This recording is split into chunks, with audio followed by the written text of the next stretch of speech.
चलिए, बकवास झेल पाते हैं ना मेरा आप लोग? झेल लीजिएगा बकवास, ऑप्शन भी नहीं है। ठीक है, चलिए शुरू करते हैं। भूटान देखिए, अभी आईआर के अंदर 1 या 2 क्लास अभी लेके, पहले ठीक हो सब?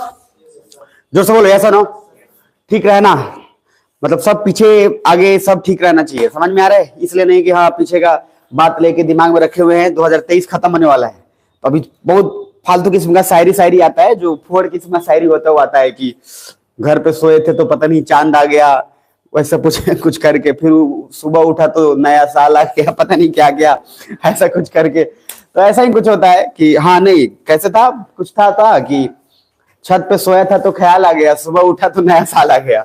अजीब अजीब सा होता है।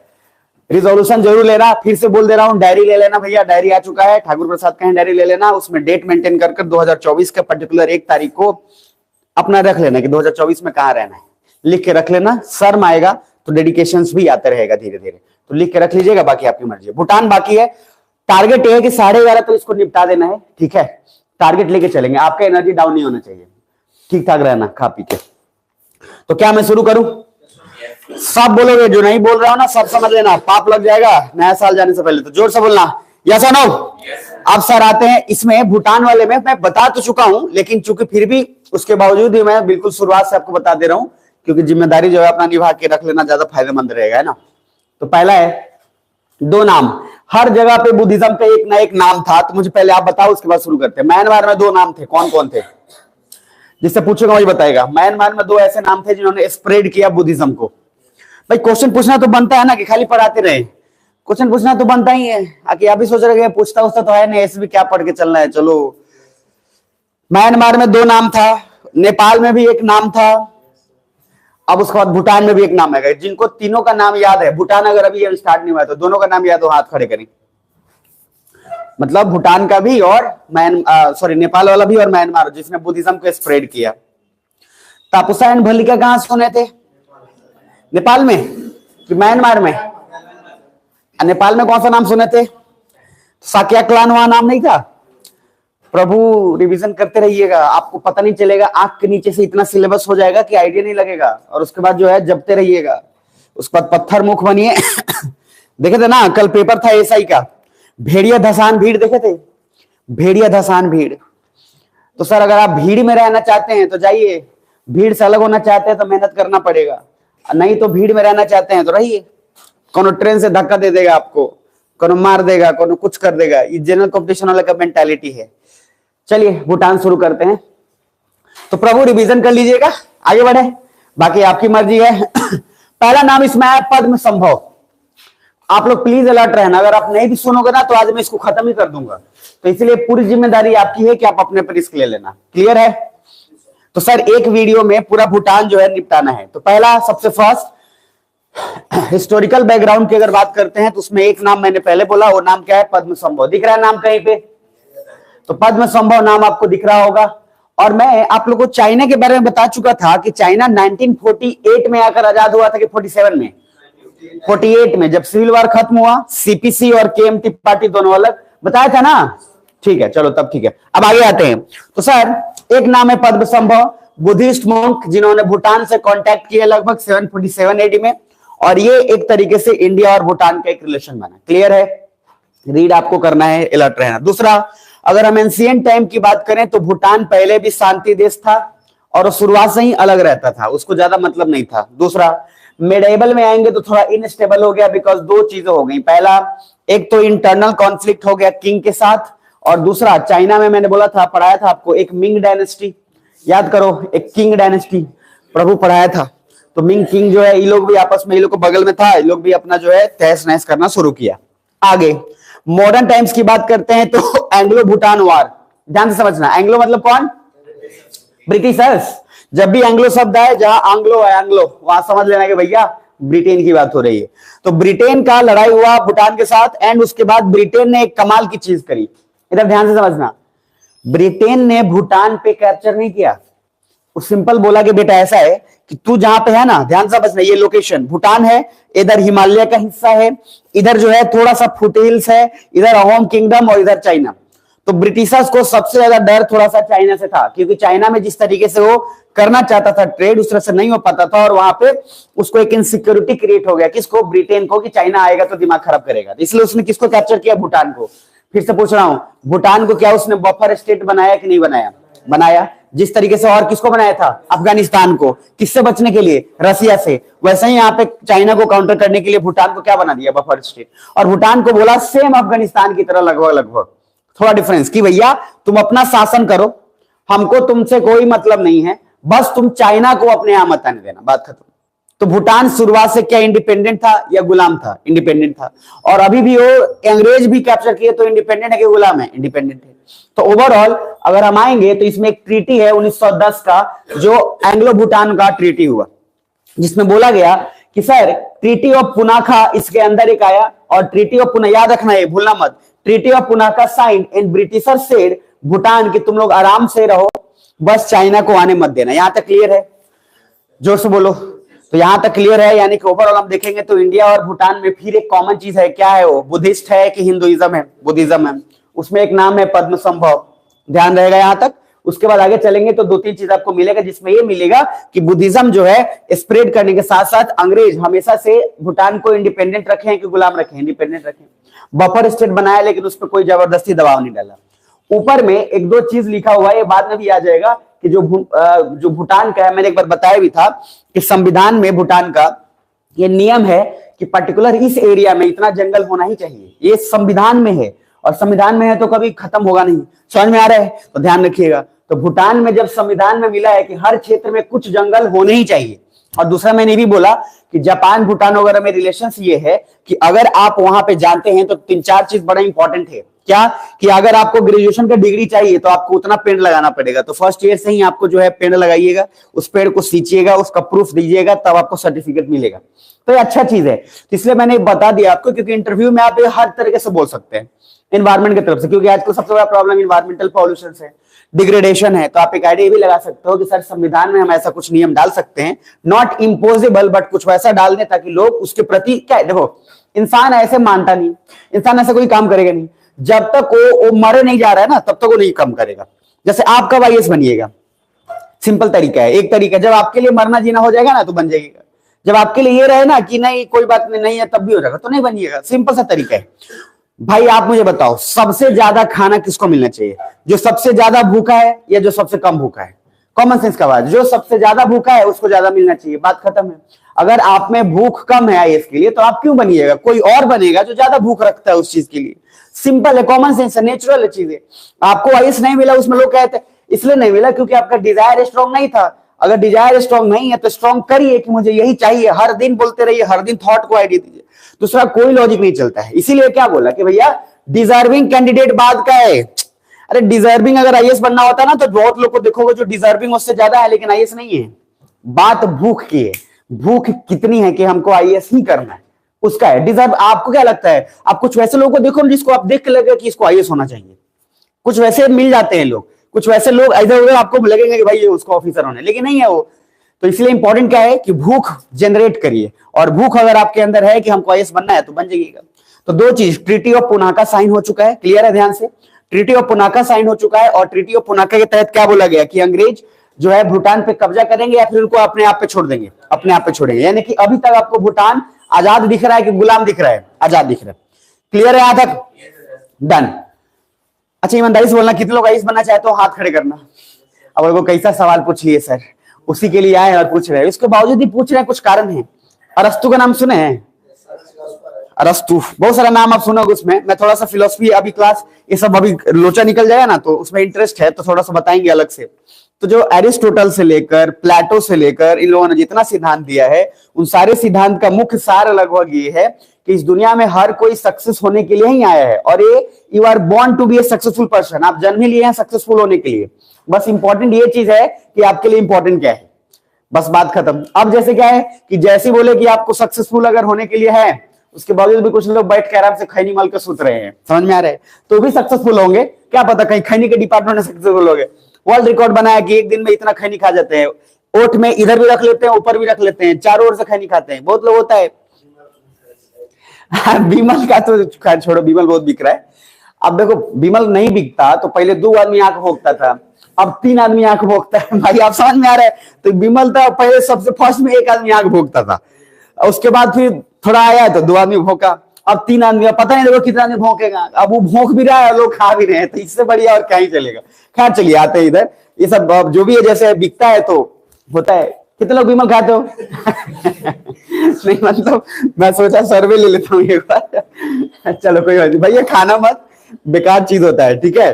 बाकी ये जो खैर आ गया बात, मैं जल्दी से निपटाता हूँ, नहीं तो मैं फिर इसमें जो है उलझ जाऊंगा। मैं निपटाता हूँ। देखो लेबर क्लास जो होता है, और इसको मैं लेबर क्लास सेंस बोलने में मेरा नेगेटिविटी नहीं है। लेबर क्लास मतलब क्या है? ये कमाएगा 10 रुपया और 10 का 5 रुपया विमल खा जाएगा। ये इसलिए लोअर क्लास है क्योंकि जो ये कमाता है वो वही चीज एक सही जगह पे नहीं बल्कि गलत जगह पे जो है क्या करता है, उसको इन्वेस्ट कर देता है। और इसे विमल सबसे ज्यादा कौन खाते हैं? यही लोग खाते हैं। और अब धीरे धीरे अपग्रेडेड होकर जैसे कुछ बड़े लोग हैं तो लोग रजनीगंधा खा लेंगे, तो रजनीगंधा का मार्केटिंग स्ट्रेटेजी बड़े लोगों पे चलता है, विमल चलता है उन छोटे लोगों पे। अब समझ में आ रहा है? जैसे पाउच होता है और एक अलग अलग ब्रांड किस्म का होता है, कोई रॉयल स्टैज होता है, कोई पता नहीं फलना ठिकाना होता है, उसको बहुत लोग खंबा बोलता है। अब पीने वाले का अलग अलग नाम है। तो लॉजिक ये है, वो स्टेज में मत जाइएगा, क्योंकि अगर आप कमा रहे हैं और कमा के वही चीज कर दे रहे हैं, देखो अगर एक दिन में कितना लेबर कमाएगा, लगभग मान लो मैक्सिमम मान लेता हूँ एक दिन का 500 रुपया, मैं मान लेता हूँ अगर 500 रुपया कमाता है, 500 रुपया में तो लगभग 5-6 को विमल निपटा देगा वो। अच्छा वो शौक से बोलता भी है, कभी आप रिक्शा वाले से बात करिए, बोलेगा भी अब तो एक दिन में 10-12 को खा जाएगी, वो एकदम बोलेगा प्राउड होकर कि हमने इतिहास रचा है। समझ में आ रहा है? हमारा देखो नाम गिरीश बुक में कहीं हो जाए तो एडजस्ट कर लेना। तो इस तरीके का जो है वो प्राउड से बोलता है, इस तरह जो है, तो इसका अपना इन्वेस्ट। लेकिन वही जब पैसे की बात है कि किताब की बात है तो नहीं होता है, नहीं होगा ना। ज्ञान जो है ना बोरिंग है, ज्ञान लेना बोरिंग है, लेकिन चीजें जो है मूवी देखना आसान है ना, ज्ञान वर्धक जो चीज है बोरिंग। खैर इधर आइएगा, अभी तक हमने बढ़ गया 1947 ब्रिटिशर्स चले गए। अब आप फिर से मैं बोल रहा हूं, अलर्ट रहना। 1949 में चाइना आजाद हुआ, याद है? और चाइना आजाद हो तो मैंने बोला था कि हरामखोर पहले पूरा वो अपना बॉर्डर समेटना शुरू कर दिया, जो नहीं है, जो किसी का नहीं है वो उसका हो जा रहा है। कुछ बुझा रहा है? तो ओवरऑल अगर बात करेंगे तो ध्यान से देखना, 1949 में China occupied north territory of Bhutan. तो जो भूटान है, भूटान का ऊपर वाला हिस्सा किसने कैप्चर कर लिया? चाइना ने। अब आइए जरा, अब चाइना से भूटान खुश होगा कि नाराज होगा? नाराज क्या, बहुत नाराज हो गया। अब देखिए इधर इसका एक पॉइंट जो है ये लगभग मजबूर किया कि इंडिया के करीब है। उसके पीछे कारण क्या? एक तो अंग्रेज से कनेक्शन था। अच्छा आप मुझे बताओ, क्या चाइना ने सिर्फ अगर ऑक्युपाई किया तभी सिर्फ भूटान हमारे करीब आया, या फिर भूटान पहले से करीब था? देखो जब बुद्धिज्म के कारण करीब था, ठीक है, जब अंग्रेज इसको दे चुके थे तो उसके लोग आते जाते होंगे, तो उसमें भी इंडिया के लोग से कनेक्शन था ही था, तो एक लॉजिक रिलेशन उसका पहले से था ही। और चाइना से जो है उतना रिलेशन नहीं होने का एक बड़ा कारण ये हो गया कि भैया जैसे उसने कैप्चर किया तो उसका जो है मन जो थोड़ा वो था खत्म हो गया। तो लॉजिक क्या है कि नेहरू ने एक बात बोला था कि इंडिया रिस्पेक्ट करता है भूटान का इंडिपेंडेंस, जबकि चाइना बार बार चिल्लाता था कि तू हमरे बारे। कुछ समझ में आ रहा है? मतलब वो जो है भूटान एक इंडिपेंडेंट कंट्री नहीं है, वो किसका है? किसका है? पत्थरमुख चाइना का है। आगे आइएगा नेक्स्ट, उसके बाद इंडिपेंडेंट भूटान। देन क्योंकि पहले से इंडिपेंडेंट था तो सारा मामला चलता रह गया। नेहरू जी खुद बेचारे चले गए भूटान फ्लाइट पकड़ के, और लोग देखिए ऐसा हम आपका इज्जत करते हैं बहुत, तो बोला अच्छी बात है, इज्जत करते हैं। अच्छा इंडिया ने ऐसा क्यों किया? क्योंकि इंडिया को पता था कि अगर हम इसका इज्जत नहीं करेंगे तो किसके पास चला जाएगा? चाइना के पास, और फिर ये फायदा उठाएगा कि हम उठाएंगे, चाइना फायदा उठाएगा। तो लॉजिक क्या है कि चाइना कहीं फायदा ना उठा ले, इसलिए तो हम नेपाल में भी थे, अरे हाँ ना, और इसीलिए हम नेबरिंग कंट्रीज में थे कि अगर म्यांमार में नहीं गए और म्यांमार का सिचुएशन ठीक नहीं रहा तो चाइना वहां पे भी ब्लास्ट करेगा। श्रीलंका वैसा ही है, नेपाल भी वैसे ही चला जाएगा, भूटान भी वैसा ही, हम चारों ओर से गिर जाएंगे, है ना। तो हमारा एक स्ट्रेटेजिक मुद्दा क्या था, क्या बताया था? स्ट्रेटेजिक और जो गहराई, स्ट्रेटेजिक डेप्थ बोला था ना, कि एक आदमी या एक देश किसी दूसरे देश से इस तरीके से जुड़ता है ताकि वो किसी तीसरे से ना मिल पाए। कुछ बुझा रहा है? अब उसी तरीके से हम भूटान के साथ इसलिए मिले ताकि चाइना लगभग गेम नहीं खेल पाए, बट हमारा ऐसा भूटान के साथ कोई नियत खराब नहीं था। दूसरी बात आगे, 1948-49 नेहरू ने अपना एक एडवाइजर भेजा भूटान की, भूटान को इंडिपेंडेंट कंट्री की एक तरह से उसको दर्जा दिलवाएंगे और अच्छे से। 1949 में नेहरू खुद गए Bhutan to meet JD Wangchuck, और जेडी वांगचुक से मिले एंड नेहरू सेड हम आपको कभी भी ना तो इंपीरियल कोलोनिज्म कभी कुछ नहीं करने वाले हैं, और इसलिए भूटान को काफी कॉन्फिडेंस मिला कि एक ऐसा कंट्री जो हमको इस तरीके से मदद कर और हमसे कुछ चाह भी नहीं रहे।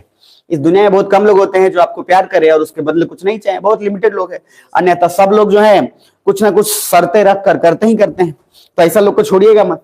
अब आते हैं नेक्स्ट, नेहरू स्टेट कि इंडिया जो है पूरा का पूरा आपको उस सारा कुछ देने के लिए तैयार है। मतलब एक तरीके से हमने पूरा चीज ही दे दिया कि भाई देखो, एक तरफा प्यार का मजा ना कुछ अलग होता है, समझ में आ रहा है। तो सर नेहरू जी सीधा अपना थोप दिए कि बेटा हम तुमसे प्यार करते हैं, पूरा का पूरा जो है अलग कर दिया, ये लो लो। तो लॉजिक क्या है कि सर हमने जो अगर दिखाया कि भूटान में इंटरेस्टेड है, तो भूटान के लिए हमने सब कुछ दे दिया।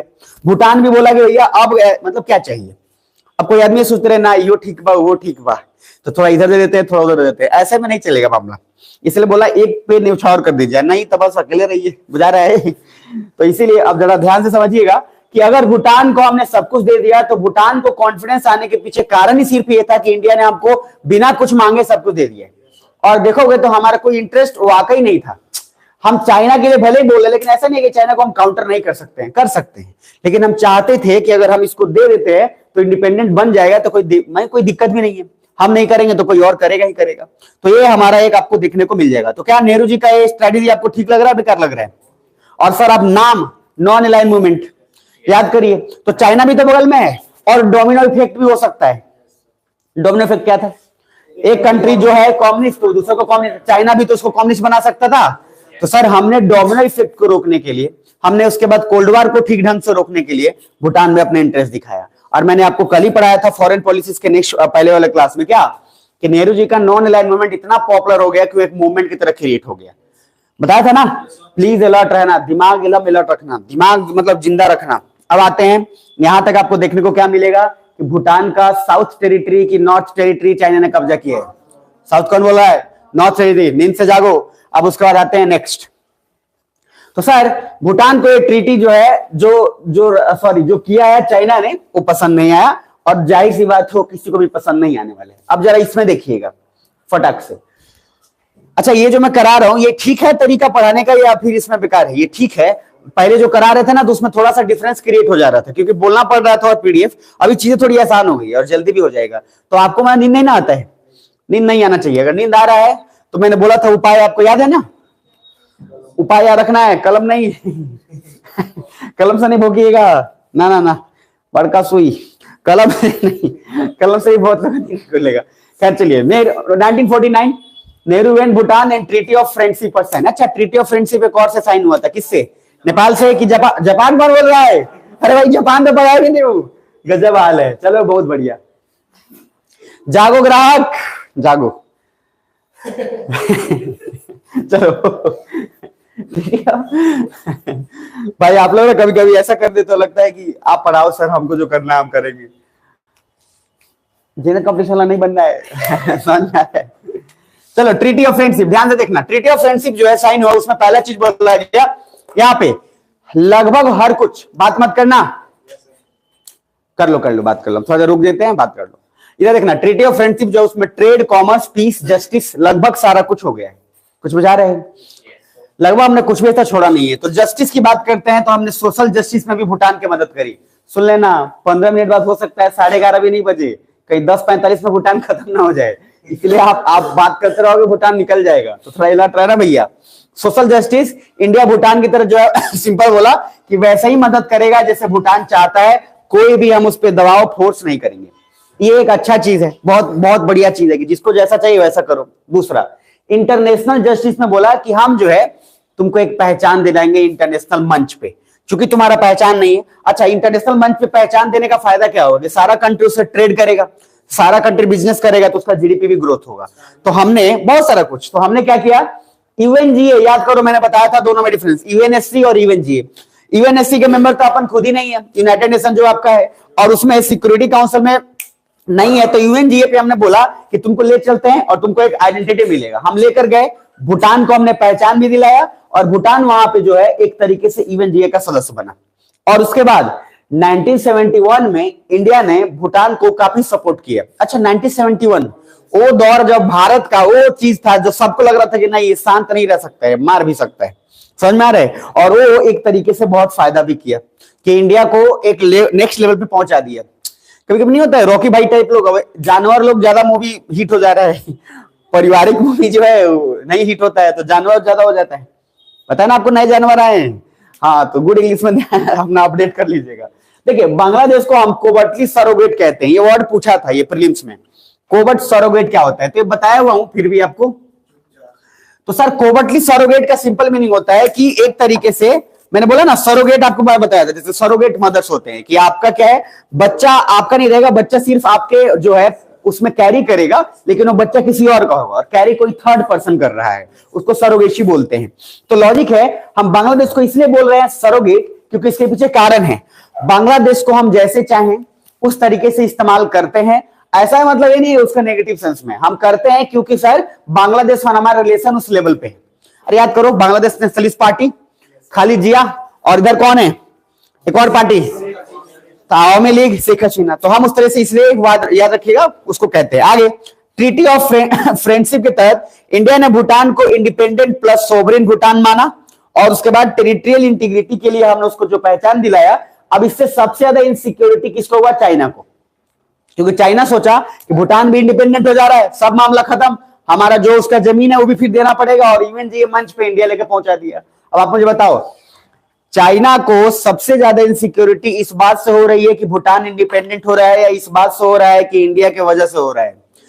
क्योंकि ये ज्यादा उसको तकल्लुफ दे रहा है, क्योंकि उसको पता है कि बेटा ऐसा है कि ये जब आएगा ना तो दो चीज होगा, इंडिया अगर भूटान में आ गया तो देखो तिब्बत में लगभग इंडिया का ठीक ठाक अपना रुतबा है, उसके बाद अगर वहां पे भूटान में भी यही गया, नेपाल में भी ठीक ठाक उसका, भाई कौन पार्लियामेंट्री फॉर्म आया था कि प्रेसिडेंशियल, पार्लियामेंट्री, वहां भी इंडिया का डिप्लोमेटिक जीत हुआ था। तो ओवरऑल म्यांमार से लेकर सब जगह जब हम जीत गए तो चाइना इनसिक्योर ज्यादा हो गया है, कुछ बुझा रहा है। अब इसके आगे आते हैं नेक्स्ट, अभी तक आपको क्या दिख रहा है कि इंडिया ने भूटान के लिए लगभग वो सारा कुछ किया है जो उसको चाहिए, कुछ भी हम कुछ भी चीज में पीछे नहीं रखे हैं। यहां तक कि भूटान को हमने ये बोला कि जब जब तुमको जरूरत पड़ेगा सुधार करने का बताना करेंगे। क्या हमने नेपाल को बोला था? नेपाल को भी तो बोला था आर्टिकल 10, उसमें भी बोला था कि जब जब अमेंडमेंट तुमको चाहिए तुम बोलना, हम सिस्टम उस तरीके से करेंगे जो सुधार होगा। जिसमें मैंने भी बोला था कि हमने कितनी बार कर दिया लेकिन उसको पता ही नहीं था कि क्या करना है, कुछ बुझा रहा है। तो भूटान को हमने आर्टिकल 2 के तहत ये भी बात बोल दिया कि बेटा ऐसा है। यहां in 2007 Bhutan sought an amendment to article 2, तो आर्टिकल 2 में हमने पहले क्या कह दिया था उसको ऊपर भी देख लो, under article 2 of this treaty of friendship India allowed Bhutan to conduct their foreign policy independently but seek India's assistance for the same. This was objective to do, given the objective of having Bhutan which for minor friend. Simple सा logic है कि भूटान जब जब चाहे तब तब उसमें चीजें इंप्लीमेंट कर सकता है। भूटान जिससे भी चाहे मिलना, जिस कंट्री से भी मिल सकता है। ये इंडिया के दबाव में नहीं कि इंडिया बोले कि तुम इस कंट्री से मिलो, तो अपना फॉरेन पॉलिसी भूटान बना सकता है। भूटान जिस कंट्री से जैसे चाहे वैसे ट्रीट कर सकता है। क्लियर है? वैसे भी आर्टिकल 2 ट्रीटी ऑफ फ्रेंडशिप के तहत है, भूटान के आर्टिकल में नहीं। ट्रीटी ऑफ फ्रेंडशिप किसके से बीच में हुआ? इंडिया और भूटान। उसके तहत एक आर्टिकल 2 में डाला गया कि भूटान ये आराम से चाहे तो किसी के भी देश के साथ इस आर्टिकल 2 के तहत मिल सकता है। इंडिया इसमें कोई जोर जबरदस्ती नहीं कर सकता है, उसके पास हक ही नहीं है, तो हमने कोई हक ही नहीं रखा। क्लियर है? अब उसके बाद फिर नेक्स्ट आएंगे तो आपको देखने को मिलेगा कि ट्रीटी ऑफ फ्रेंडशिप में कुछ बातें जो है वो इशू होने लगा। भाई जब प्यार रहेगा तो थोड़ा बहुत जो है क्या बोलते हैं, तकरार भी ना होगा ना, नहीं बोलते हैं बर्तन रहेगा तो बजबे करेगा।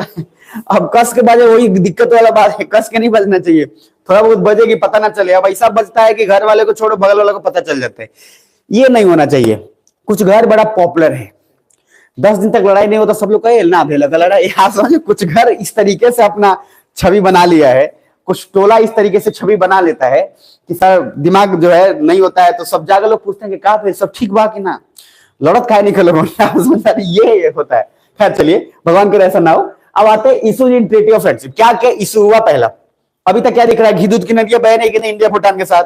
एकदम बह रहे हैं, सब सही चल रहा है, समझ में आ रहा है? आगे आइए, 2019 में भूटान ने 2-3 चीज किया जो बहुत इंपॉर्टेंट है। पहला, भूटान बोला कि इंडिया के लोग ना बड़ी पागल है, खा लेता है और खा के रोड पे फेंक देगा, समझ में आ रहा है? और भूटान चूंकि इन्वायरमेंट बहुत फ्रेंडली है, बहुत सेंसिटिव है, उसको बिल्कुल भी गंदा पसंद नहीं है।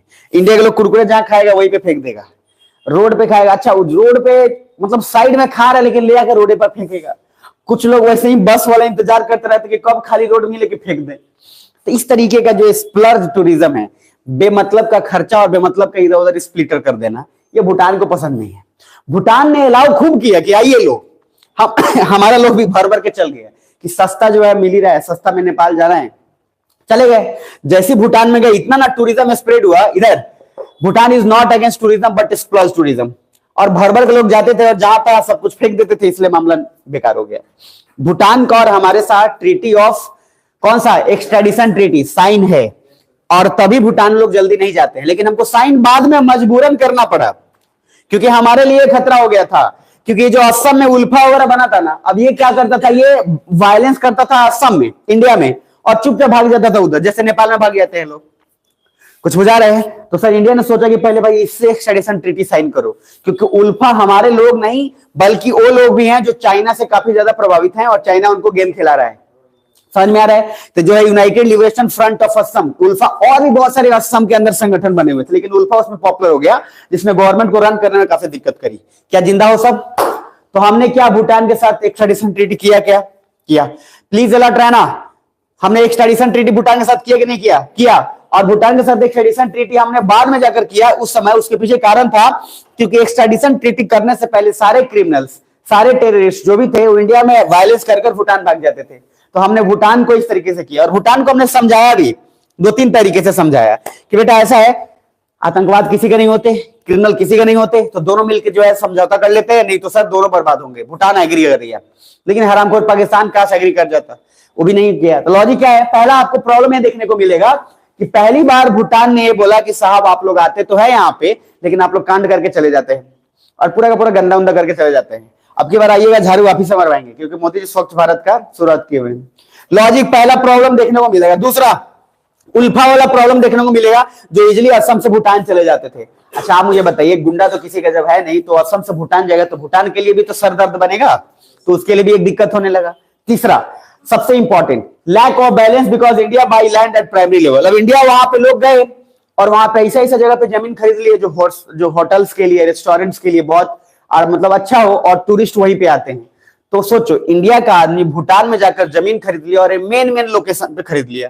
तो भूटान बोला यार सारे आपके आदमी आकर वहीं खरीद लिए हैं भाई, अब हमारे लोग को ना जॉब बहुत सारा मिल रहा है, कुछ नहीं, सब आप ही ले लिए हैं। तो भूटान को लगा कि हमको क्या मिला। और मैंने बोला जब जब ये क्वेश्चन आएगा कि हमको क्या मिला, कोई भी ग्रुप पूछे, तब तब सर चीजें जो है क्रिएट होंगी, कुछ ना कुछ, या तो डेमोक्रेसी होगा या वायलेंस बने या कुछ ना कुछ बने। तो भूटान ने बोला कि ऐसा है कि आर्टिकल 2 ले आइए और इसमें चेंज कुछ करिए, क्या क्या बोले थे। इंडिया बोला डन, हम करेंगे।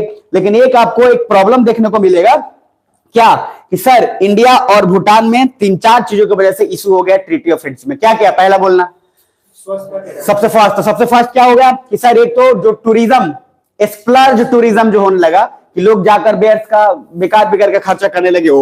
दूसरा, हमने जो एक्सट्रेडिशन ट्रीटी बाद में किया वो मजबूरन किया, लेकिन क्रिमिनल्स वहां जाकर अनस्टेबिलिटी क्रिएट कर रहे थे। तीसरा, उसके बाद क्या है, उल्फा लोग का जो है संगठन, ये लोग, उसके बाद वो उसी के अंदर आ जाएगा। उसके बाद अगर नेक्स्ट बात बोले तो क्या बोलेंगे सबसे इंपॉर्टेंट, कि सर अगर लैंड ऐसे जगह पे आपने खरीद लिया है कि भूटान का जमीन, भूटान का घर, और आप खरीद के मेन जगह पर रख लिए, भूटान के लोगों को कुछ फायदा नहीं हो रहा है। क्लियर? ये एक प्रॉब्लम क्रिएट होते हुए दिख रहा है। उसके बाद एक और नेक्स्ट दिखेगा आपको, अब ये दिख रहा है इधर। अब इसमें कुछ चीजें समझना, देखो आगे चल के बांग्लादेश का भी एक फैक्टर क्रिएट हो जाएगा। कुछ बुझा रहा है? बांग्लादेश का फैक्टर क्रिएट होने के पीछे कारण है, बांग्लादेश का बहुत सारे लोग दौड़ के भाग जाएगा भूटान। उसके पीछे 2 कारण है, उसको इंप्लॉयमेंट चाहिए, और इंप्लॉयमेंट चाहिए तो वहां जाएगा। आप मुझे बताइए, जिसके पास 1 रुपए भी नहीं है और उसको कोई बोले कि भैया 50 रुपए हम दे रहे हैं, तुमको ये काम करना है, उसके लिए बहुत बड़ा चीज है। लेकिन अगर एक लेबर मजदूर का एक दिन का कीमत 500 रुपए है, उसके बदले किसी दूसरे आदमी से करवा रहा है 50 रुपए में, तो कंपनी के लिए प्रॉफिट किस में है, 50 की 500? 50। तो 50 रुपए में मिल रहा है लेबर, तो उसी को रखेगा। इंडिया के लेबर 500 मांगते थे, बांग्लादेश का लेबर बोला 50 रुपए में कर देंगे। कंपनी को प्रॉफिट चाहिए, उसको घंटा फर्क नहीं पड़ता क्या नहीं है, और यहां से बांग्लादेश का फैक्टर आपको आगे देखने को मिल जाएगा। फिलहाल इस पे आते हैं। अब देखना आगे चलकर देखेंगे तो सर भूटान को जब ये लग गया कि वो अपना सब कुछ मैनेज कर सकता है, तो इंडिया ने बोला कि ठीक है आप बिल्कुल जो मन है आराम से करिए, कोई दिक्कत नहीं है। इधर अब इसके पॉइंट्स में कुछ चीजें देखिएगा। जब भूटान को लगा that they can manage their external policy, then India ने आर्टिकल 2 में अमेंडमेंट किया, दिख पा रहा है। और अमेंडमेंट करने के बाद क्या बोला कि इंडिया सेड कि टेररिस्ट हम दोनों के लिए प्रॉब्लम है, सो हम इसमें कुछ अमेंडमेंट करते हैं, and then security of nation threat है, इसलिए हम लोगों ने एक्सट्रेडिशन ट्रीटी, उसके बाद इंटेलिजेंस शेयरिंग, और लगभग वो सारा कुछ शेयर किया जिससे एक टेररिस्ट और उस ग्रुप को रोका जा सके। यहां तक क्लियर है? नीचे आओ। उसके बाद आएंगे तो इंडिया का देखो, बहुत सारे लोग बोलते हैं कि इंडिया का जो है फॉरसाइट जो है अच्छा नहीं है, उसका दूरदृष्टता ये कर। तो आम आदमी का आपको पता है, आम आदमी को सिर्फ मतलब है रोटी चावल खाना है, सोना है, वो वही बात बोलेगा। इंदिरा गांधी भी जिस समय थी सब वही बोल रहा था कि देश में भूखमरी का हालत है और ये जो है टेक्नोलॉजी पे फोकस कर रही है। राजीव गांधी के समय भी वही बोल रहा था, नरेंद्र मोदी के समय भी वही लोग वही बोल रहा था। अरे जब आया था क्या डिजिटल इंडिया वाला मामला, तभी सब वही बोल रहा था कि खाए ला नहीं खाई, मोदी जी फोन पे या गूगल पे करो। लेकिन सर देखिए यही फर्क होता है एक आम आदमी में और एक बड़े लीडर में। तो ये जो चीजें हैं सब कुछ चेंज हुई, बाद में चलकर 2-3 चीज हुआ। ट्रीटी ऑफ फ्रेंडशिप में इधर कोई भी चीज परमानेंट नहीं था, बल्कि दोनों देश जब चाहे तब उसमें बदलाव कर सकती थी, हमने बदलाव किया। अच्छा सोचो, अगर इंडिया का नियत खराब रहता तो इंडिया बोलता कि नहीं अब नहीं होगा, हो गया सो हो गया, जैसे चाइना करता है। चाइना एक बार पहले प्यार से, भैया जाग जाना सोना मत, चाइना एक बार प्यार से सब कुछ कर लेता है, और प्यार से करने के बाद क्या करता है अब हम नहीं जानते। वो हर बार करता है, एक बार का नहीं है कि पहली बार, वो हर जगह। बीआरआई पॉलिसी क्या है, बीआरआई पॉलिसी में भी चोरी छुपा हुआ है उसका। वो चोरी ही तो कर रहा है, दूसरा क्या कर रहा है, बस चोरी लीगल तरीके से कर रहा है, और उसमें भी टैक्स माफ करवा ले रहा है। इससे बढ़िया क्या चाहिए। आते हैं इधर कॉमर्शियल फॉरेन पॉलिसी 1960 के तहत दो चीजें हुई। पहला, इधर इंडिया ने मदद किया किसको, भूटान को। तो पहले ना 5 ईयर प्लान होता था, जैसे अभी बजट आने वाला है, तो बजट अब क्या होता है, कब आता है, फर्स्ट वीक ऑफ फरवरी में। तो फर्स्ट वीक ऑफ फरवरी में फिक्स हो गया, पहले ना मार्च में लास्ट में आता था। अब ध्यान से समझना, वो भी पॉलिटी पढ़ाऊंगा वहां आ जाएगा। तो पहले, इससे पहले 5 ईयर प्लान होता था। मतलब इंडिया जब भी कभी गवर्नमेंट आती थी तो जो बजट और इन सबका एलोकेशन होता था वो 5 साल के लिए होता था, कि अगले 5 साल में क्या क्या होगा। तो क्या होता था कि अगले 5 साल का बजट, कभी कभी आप देखना ये भी होता है, जैसे आपने प्लान बना लिया कि 5 साल बाद घर में बेटी की शादी करनी है फॉर एग्जाम्पल। अब अगर फादर ने ये प्लान बनाया, लेकिन अब उस 5 साल के अंदर कुछ वैसी सिचुएशंस आ गए जिसके कारण उसको पैसा खर्चा कर जाना पड़ा। अब क्या है कि जैसी at the end of the day जब 5 साल हुआ तो उसके पास वो चीज नहीं बचा जो चीज उसको प्लान किया गया था। तो कभी कभी ये भी एक बहुत बड़ा प्रॉब्लम क्रिएट हो जाते हैं। तो लंबा गोल होता था 5 साल में ये फलना डिगाना। अब देखो उस समय करप्शन भी बहुत ज्यादा हुआ है। अब इंटरेस्टिंग बात क्या हुआ, गवर्नमेंट बोला 5 साल का प्लान नहीं होगा, टारगेट छोटे होंगे लेकिन करना पड़ेगा। तो 1 साल का होगा, कि 1 साल के अंदर क्या क्या करना है वो ज्यादा इंपॉर्टेंट होगा। क्योंकि हर साल देखो बड़ा टारगेट करने से अच्छा है छोटे छोटे टारगेट्स करो, अचीव करते चलो। अब सिंपल सोचोगे कि ये करना है 20 चैप्टर पढ़ने, नहीं, पहले क्या है बस 10 दिन में एक एक चैप्टर पढ़ना है, फिर नेक्स्ट 10 दिन में आधा आधा एक एक चैप्टर पढ़ना है। इस तरीके से चीजें हो भी जाएंगी और बर्डन भी नहीं आएगा। प्लीज ध्यान से देखना। तो इंडिया ने भूटान का फर्स्ट 5 ईयर प्लान में मदद किया। फर्स्ट 2 ईयर 5 प्लान में क्यों, मतलब कितने साल, 10 साल की 15 साल, 10 साल। मतलब कि इंडिया ने 1960 में 5 ईयर प्लान जो है एक कमीशन बैठाया भूटान के अंदर, और भूटान को बोला कि बेटा ऐसा है, अब हमारा काम हो गया, अब तुम अपना बना दिए, बता दिए, तुम अपने हिसाब से अपना प्लान बना लेना।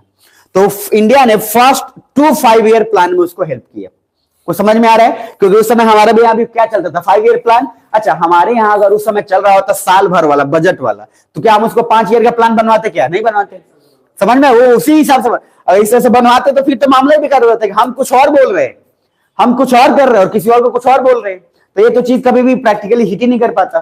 दूसरा, जैसे ही बोला कि फर्स्ट 5 ईयर प्लान में 2 हेल्प करेगा, 1971 में इंडिया ने भूटान को यूएन का मेंबर बनवा दिया, एंड फाइनली जो है भूटान को इंटरनेशनल लेवल पे एक रिकग्निशन मिल गया। अब जैसी यूएनजीए के तहत एक पहचान मिलेगा, सब लोग बिजनेस करेंगे उससे।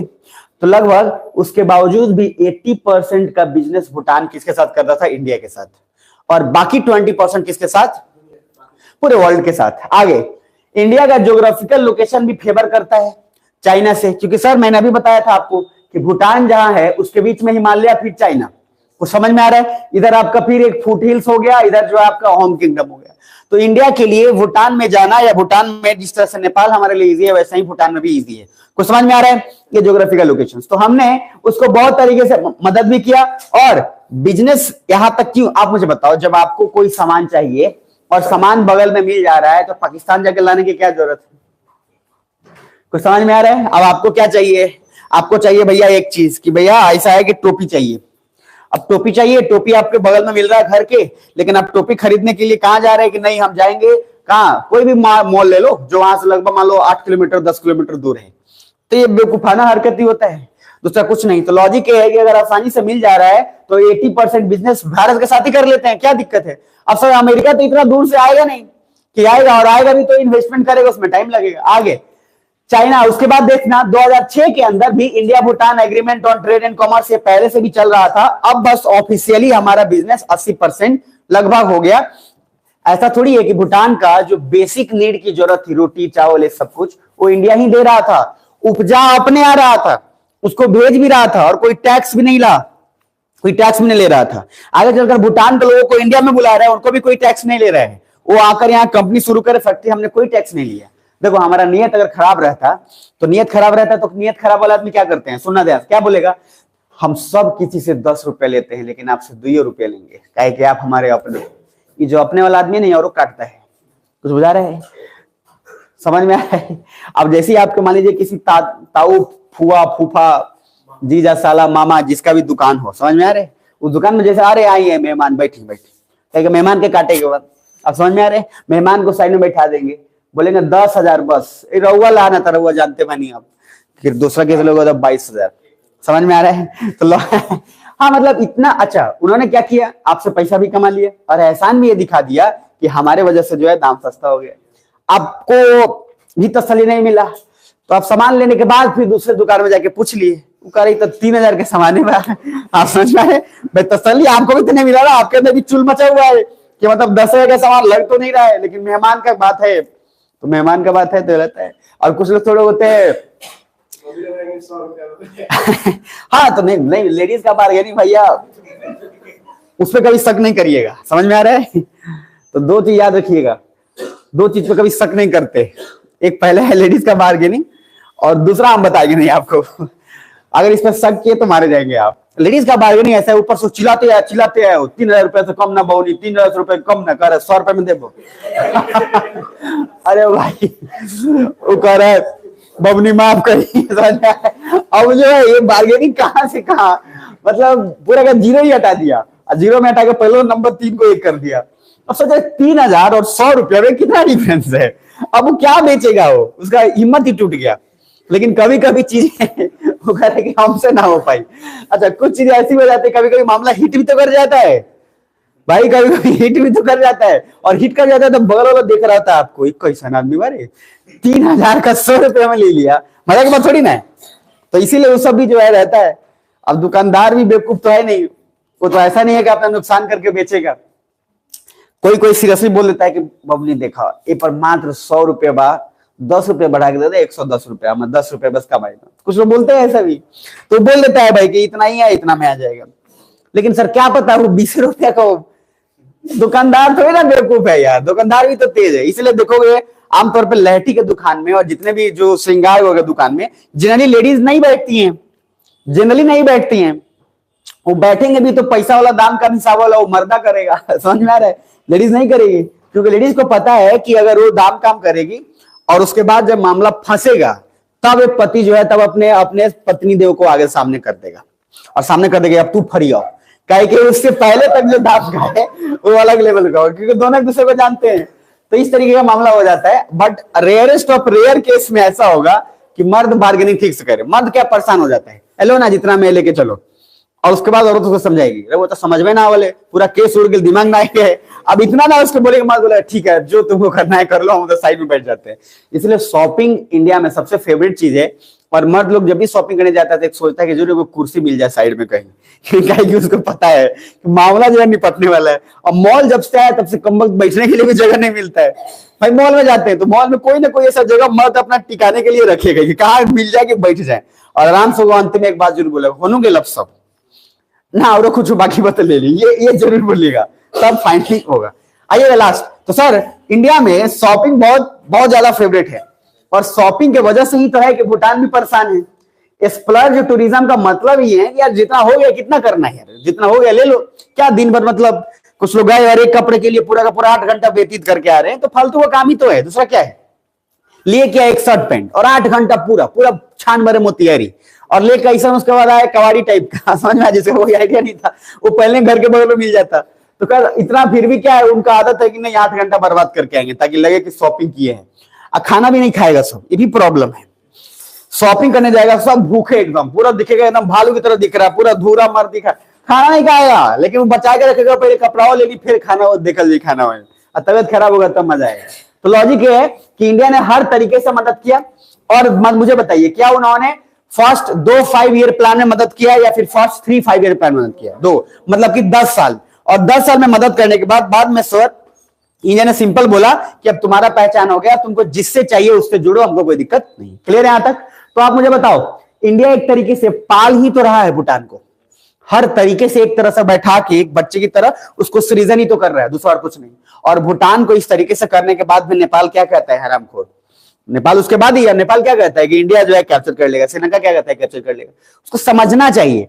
अरे मैंने बोला आपको कि भूटान नेपाल में जब इंडिया ने बोला था कि हम आपकी मदद करेंगे, तो नेपाल ने क्या बोला था याद करो? EIP, EIA, environmental impact assessment.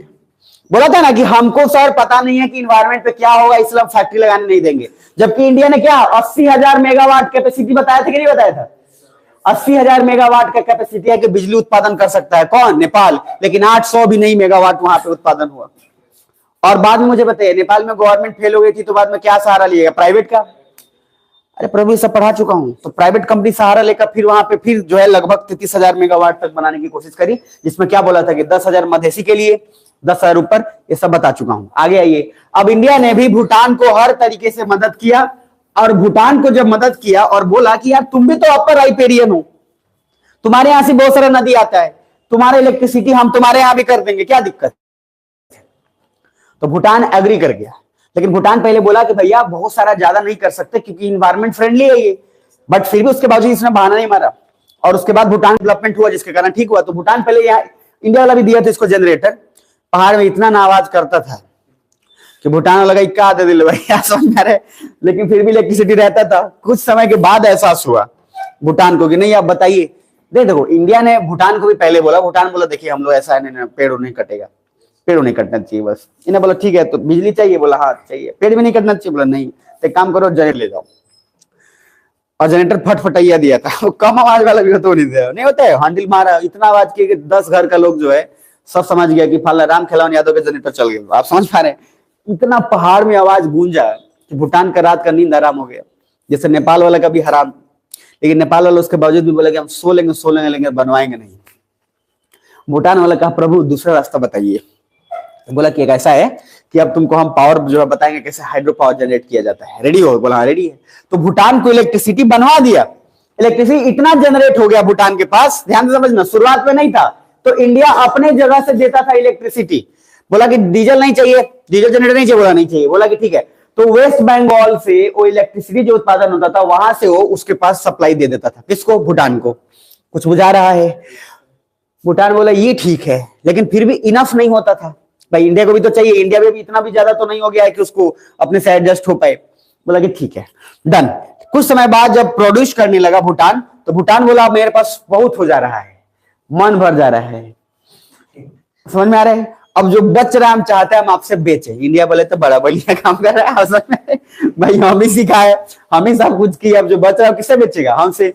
हम लोग अच्छा ठीक है यार ले लेंगे, क्या दिक्कत है, मतलब लेके रख लेंगे। FCI की तरह हम भी गोदाम में रख के चूहा से फरवाएंगे अनाज उनाज, क्या दिक्कत है, तो हम रख लेंगे। लेकिन एक समय के बाद जब आपको जरूरत है ही नहीं और कोई सामान दे तो फिर आप लेंगे क्या है? एक समय बाद आप नहीं लेंगे। एक समय के बाद आपके पास मान लो ऑलरेडी आपके पास इतना सारा कुछ है, तो सर आपको कोई देगा तो आपको नहीं चाहिए, बात खत्म है। तो लॉजिक है। इंडिया ने फिर सोचा कि यार ऐसे कारण बन रहा है, इससे दिक्कत हो जाएगा। तो इंडिया ने कुछ अपना जो है बोला कि एक काम करिए, आपको ना स्टोर करना सिखाते हैं कि कैसे इलेक्ट्रिसिटी स्टोर किया जाता है, पावर ग्रिड बनाकर उस तरह से स्टोर कर लीजिएगा। समझ में आ रहा है? तो भूटान बोला अब इसके लिए भी पेड़ काटना पड़ेगा। बोला काटना तो पड़ेगा, समझना ध्यान से।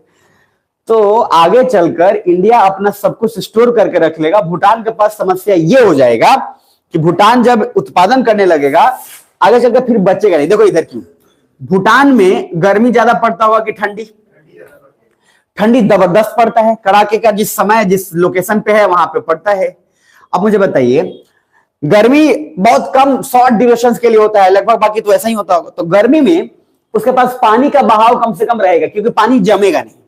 तो जो अगर पानी जमेगा नहीं तो उस समय आप इलेक्ट्रिसिटी का उत्पादन तो ठीक ठाक कर सकते हो। लेकिन ठंड में 20% है। मुझे बताइए गर्मी की अपेक्षा ठंडी में ज्यादा बिजली उत्पादन होगा कि गर्मी में ज्यादा होगा? गर्मी में ज्यादा होगा। गर्मी में जो उत्पादन होता था उसको स्टोर कर ठंडी में इस्तेमाल करते थे, नेट हो जाता था जीरो। मतलब उत्पादन जितना किया वो गर्मी में उसको उसमें से जो नहीं काम करता है स्टोर कर लिया, और ठंडी में चूंकि ऑलरेडी क्या हुआ, जम चुका है, तो उतना उत्पादन हुआ नहीं, तो जो उत्पादन किया और वो इस्तेमाल ठंडी में कर लिया, पूरा मिला के क्या हो गया, जीरो। तो सर नेट जीरो जो है मामला इलेक्ट्रिसिटी का भूटान के पास हो जाता था। तो इंडिया ने फिर उसके बाद उसको और तरीके से मदद भी किया, लेकिन भूटान अब समझ गया था कि भैया अब हमको और कैपेसिटी बढ़ाना पड़ेगा। अब आप देखो, अब वही चीज है कि मान लो उस समय तो एक साल का तो पूरा जीरो ही हो गया ना भाई। आपके पास फायदा कब होगा, जब आप कमा के कुछ बच जाए और सब कुछ करने के बाद बच जाए तब है। अब मान लीजिए करके पूरा खा पी के बराबर हो गया जीरो, तो क्या ही फायदा है। खाने पीने के बाद, इस्तेमाल करने के बाद भी कुछ तो बच्चे की काम हो जाए। तो सर चाहता ये था इंडिया कि दो ऑप्शन है, या तो गर्मी में आप इतना प्रोड्यूस कर लो कि ठंडी में इस्तेमाल करने के बावजूद भी बच जाए ताकि आप सेल कर सको। दूसरा तरीका यह है कि हम कुछ वैसा उपाय लगाएं ताकि ठंडी में भी 10% तो नहीं सही, लेकिन जितना भी है उससे ज्यादा हम जरूर कर सके ताकि उसका काम कर जाए। अब ये इंडिया ने उसको मदद भी किया और भूटान ने उसमें फिर आगे हेल्प भी किया। भूटान बोला ठीक है डन, हम अपना उत्पादन जो है बढ़ा लेंगे। क्लियर है? अच्छा, आज आने वाली है मैडम वो थोड़ा सा, ठीक है, मैंने ग्रुप मैसेज किया था, मुझे खुद ही ध्यान में नहीं था, उन्हीं का कॉल आ रहा है। हाँ हेलो, गुड मॉर्निंग मैम, कहाँ है अभी? आ जाइए ना, आ जाइए, आ जाइए। जी जी बिल्कुल आ जाइए, बच्चों लोग को अभी मैं रोक के रख रहा हूँ, आ जाइए आप। वो कुछ नहीं है, एक है मतलब रोक के मतलब बांध के नहीं रख रहा हूँ। आप क्या बोलते हैं, युवा जो है ना, ये नेहरू युवा केंद्र वाला है, तो ये मिनिस्ट्री, एक मंत्रालय है, उसमें लोग जो नया नया स्कीम्स आते हैं उसके बारे में लोग बताते हैं, तो लोग बाकी डिटेल बता देंगे। और नेहरू युवा केंद्र में बहुत सारा कुछ होता है, जैसे आप अगर कोई पर्टिकुलरली आप आईएएस हो, या आप अपना डिटेल डाल रहे हो, या आप आईएएस की तैयारी करो, उसमें डिटेल डालोगे तो आपके अकॉर्डिंग बहुत सारा चीज प्रेफरेंस मिलेगा, या जो भी गवर्नमेंट डिपार्टमेंट में जो जॉब्स होगा या जिस तरीके का, उस तरीके का एक है। बाकी डिटेल लोग आएंगे तो बता देंगे, ठीक है ना। तो उस दिन वो लोग बोला था, संडे को ही बोला था कि संडे को प्लान रख लेंगे, लेकिन मैं फिर सोचा कि संडे को नहीं रखते हैं, मंडे रख लेंगे, तो कोई दिक्कत नहीं है। वो आएंगे, जैसे बताएंगे थोड़ा सा कर लीजिएगा, वो फायदेमंद चीज है। मैंने उसको जाकर देखा, लॉगिन उगिन करके देखा मैंने, तो बहुत फायदेमंद चीज है। बाकी वो लोग समझा देंगे, देख लीजिएगा। अभी हम लोग उसको भूटान खत्म करते हैं उनके आने से पहले। सुन पा रहे हैं? अरे सुन रहे हो? जग रहो, जग रहो। तो सर ओवरऑल क्या है मामला, देखना ध्यान से। तो टोटल मामला अगर देखेंगे तो ये देखेंगे कि अगर बात करते हैं भूटान का जो स्कूलिंग लेवल और ये सब कुछ काफी हाई है, ये सब बात की बात है। मैंने अभी बताया कि भूटान के अंदर भी सेम, भूटान ने एक अच्छा चीज लिया चाइना से। जैसे चाइना में एडमिशन के लिए मैंने क्या बताया था कि आदमी को क्वालिफाई करना ही पड़ता है, जब तक क्वालिफाई नहीं करेगा तब तक कॉलेज में एडमिशन नहीं होगा। भूटान ने चाइना से ये अच्छा चीज था, ले लिया। भूटान का अच्छा बात यह है कि भूटान भले दुश्मनी किसी से करता हो, लेकिन डिप्लोमेटिकली बड़ा अच्छा गेम खेलता है। और अच्छा गेम मतलब क्या है कि जो जिसके पास अच्छा चीज है उससे ले लो, वो तुम्हारा दुश्मनी क्यों नहीं हो। और ये बहुत बढ़िया चीज है। अब कोई ये बोलेगा ना, ये देखो दुश्मन मेहनत बहुत करता है, हम नहीं करेंगे, समझ में आ रहा है? इस तरीके का आदमी जो है, आइए आइए। भूटान के सुनने में काफी अच्छा है, हाई स्कूल एडिशन गई। अच्छा हाँ, यहाँ पे ये देख लो, आ गया है तो देख लो। मैंने आपको सऊदी अरबिया का जो मोनार्की है, जो वहां का राजा का सिस्टम है, इसमें से 3 मैंने पढ़ा है। ब्रिटिश मोनार्क, उसके बाद है नेपाल में, उसके बाद है भूटान में। ये 4 दिख रहा है आपको? देखो सऊदी अरबिया का जो मोनार्क है, वहां का राजा सबका आपस में विवाद हमेशा चलता रहता है और बड़ा डोमिनेटिंग टाइप का है। मैंने अभी के लिए बता दूं, पॉलिटी में तो बताऊंगा, अभी के लिए बता दूं कि सऊदी अरबिया में राजा जो है मतलब नेक्स्ट लेवल का राजा है। वो जो भाई बोल दिया सो बोल दिया, उसके अलावा जो है वहीं से कहानी खत्म हो जाता है। दूसरा, ब्रिटिश मोनार्क का एलिट क्लास में, फैशन वाला है, लो हाई वाला, समझ में आ रहा है? ये जो ब्रिटिश का राजधानी को देखो, वो तो सर एक एक सेकंड में फैशन और ये सब होता है, तो इसको ज्यादा मतलब भी उतना है नहीं। तीसरा है नेपाल। नेपाल वाला इतना ना करप्शन किया, बताने की जरूरत है, लूट के बर्बाद कर दिया। भूटान का एक इतना अच्छा सिस्टम है कि उसके राजा से कोई भी मिल सकता है। भूटान के राजा से एक नॉर्मल आदमी इजीली जाकर मिल सकता है, और ये एक बहुत बढ़िया सिस्टम है। और भूटान का पहला ऐसा मोनार्क है, राजा है, जो ये चाहता है कि डेमोक्रेसी भी लाए, और वो दिल से लाएं। मतलब इस तरीके से नहीं कि हाँ लेके आओ, इस तरीके से दबाव में कुछ नहीं। आज तक भूटान में आप आंदोलन कभी सुने हैं? कभी भी दिमाग में नहीं होगा, जहन में। अगर हुआ भी होगा तो आपको पास नहीं पता होगा, कि भूटान जो है वो बड़ा स्टेबल देश है, बड़ा शांति प्रिय है, उसको ज्यादा जो है मतलब नहीं है। आप सोचिए, जो जहां का राजा है वो पेननेस रखता हो, जबकि उसको पता हो कि मेरा पावर कम हो जाएगा डेमोक्रेसी आने के बाद, उसके बावजूद भी सपोर्ट करता हो, तो ऐसे देश का मतलब क्या ही है, बहुत अच्छा है। तो ये एक डिफरेंस है, जो डिफरेंस आपको दिमाग में रख लेना। नीचे आना, तो इंडिया भूटान का 3 तरीके से डेवलपमेंट फेज लिखा हुआ है, फेज 1, फेज 2, फेज 3 दिख पा रहा है। पहले फेज में हमने मदद किया है उसका जो है अलग लेवल पे उसका फाउंडेशन किया, सोशल जस्टिस न्याय वगैरह किया। फिर हमने दूसरे में उसको रोड ये सब बनाया। चूंकि रेलवे नेटवर्क काफी डिफिकल्ट है पहाड़ी एरिया में बनाना, तो हमने उसको बोला कि एक काम करो भाई, कुछ तो ऐसा रखो हेलीपैड वगैरह जहां से हम जा सकें। एयरपोर्ट कुछ नहीं है भूटान में, no airports in Bhutan. Bhutan बोला कि एयरपोर्ट बनाने के लिए जितना एरिया के लिए पेड़ काटोगे बेटा, उतना एरिया में तो हमारा, समझ रहे हैं, हमारा जान चला जाएगा। तो इसीलिए तो इंडिया समझा है कि देखिए प्रभु ऐसा है, एयरपोर्ट तरह ही छोटा सा चीज होता है, उसको बोलते हैं हेलीपैड, और उसके अंदर होता है VTOL। इसमें सिर्फ होता है वर्टिकल टेक ऑफ जो है लैंडिंग होता है। इसमें सिंपल कुछ नहीं करना है, ज्यादा नहीं होगा, हेलीकॉप्टर आएगा, ज्यादा एरिया भी आपका खर्चा नहीं होगा, और ले जाने में जरूरत है। बोला कि कभी अगर आप मर रहे होंगे तो हम कथी से लेके जाएंगे आपको, तो बोला कि ये भी सही बात है, मरने का बात है। तो सर मतलब इंडिया ने जो है उसको इस तरीके से कन्विंस किया, और सही भी है। आप मुझे बताइए कि भूटान अगर आपको यहां से जाना हो और आप बैठे हुए हैं आराम से रोड में और गाड़ी से जा रहे हैं, माथा खराब हो जाएगा। तो फ्लाइट का सुविधा इंडिया ने कराया मुहैया, ताकि एटलीस्ट बहुत सारा चीज एक बार में चला जाए। क्लियर है यहां तक? वहां का मोनार्की भी बहुत सारा मस्त था। अच्छा, मोनार्की जो है जब आया और इंडिया ने बोला कि हम आपको डेमोक्रेसी सिखाएंगे। क्या सिखाएंगे? अब सर डेमोक्रेसी संसद में बोला गया, आइए संसद में देखिए कैसे चलता है कार्रवाई। संसद में आता देखा यहाँ जूता चप्पल कुर्सी सब चल रहा है। भूटान वाला बोला प्रभु ये नहीं सीखना है हमको। बोला ऐसे तो नहीं कर सकते हम। समझ में आ रहा है? शांति प्रिय देश है, देख रहा है भाई। आप सोचो कोई शांति आदमी यहाँ तक लड़ाई देखा नहीं है भाई। हो सकता है कि कोई आदमी जिस माहौल में रहा हो वहां पे कभी लड़ाई किया ही नहीं हो, वो लड़ाई से भागता हो, लड़ाई का नाम पे उसको कुछ पता ही नहीं हो, और बैठा रहा देख रहा है कि चप्पल गिरते हुए आ रहा है आराम से, और इधर तब तक एक जूता जा रहा है। ऐसा आदमी जब देखे तो भाई खौफ ना खा जाए, पागल हो जाए। अब से भूटान बोले क्या चल रहा है, अगर ऐसा डेमोक्रेसी होता है तो हमको नहीं चाहिए डेमोक्रेसी। तो इंडिया समझाएगा देखिए ऐसा है कि संसद में ऐसा ही चलता है, हीरो हीरोइन से भी खतरनाक लड़ाई हम लोग करते हैं यहाँ पे, तो आपको ये नहीं लेना है, बाकी और सब कुछ ले लीजिएगा। समझ में आ रहा है? तो भूटान ने बोला कि पार्लियामेंट में जिस तरीके से डिस्कशन चलता है वो डिस्कशन हमको नहीं चाहिए। तो भूटान का डिस्कशन चलता है, बहुत शांति प्रिय चलता है। इंडिया ने सिखाया लेकिन भूटान ने नहीं लिया, बाकी भूटान को सब कुछ अच्छा लगेगा। इधर 1950, 60, 70 monarchy created condition for democracy. पहली बात, मोनार्की ने खुद ऐसा बोला कि भैया डेमोक्रेसी ले आना है, और इंडिया ही जो है डेमोक्रेटिक जो है इंडिया की तरह हम लोग चाहते हैं। India said we will share our best method. हम लोग बोले कि अच्छा, हम लोग भी नहीं बोले कि हमारी तरह रखना। इंडिया ने ये बोला कि आप आकर देखो, जो आपको ठीक लगे वो ले लेना, जो नहीं ठीक लगे काम करो। ये बहुत बेस्ट तरीका है। समझ में आ रहा है? ये नहीं कि हम जो कर रहे हैं वही तुम करो। बोला देख लो, जो ठीक लगे ले लो। यहां तक क्लियर है? नीचे आइए। इंडिया ने शेयर किया capacity building. Election commission of India भी सर यहां का गया और बताया कि इलेक्शंस कैसे करवाना है कैसे नहीं। उसने भी बताया कि जब कोई हार रहा हो तो नीतीश कुमार को जिता देना है। ये सारा कुछ बताया इलेक्शन कमीशन है। समझ में आ रहा है? यानी कि यहाँ का इलेक्शन कमीशन ऑफ इंडिया जो है भूटान में जाकर उन लोगों को प्रोसेस सिखाया। दूसरा, बेस्ट प्रैक्टिस में local government institutes, representative democracy सबको सिखाया। लोकल गवर्नमेंट कैसे काम करता है, अरे लोकल गवर्नमेंट ना, पंचायत म्यूनिसिपैलिटी कैसे काम करता है। तो सर हमने उन्हें बस ये बताया कि ऐसा होता है, बाकी वो जैसा चाहे कर ले।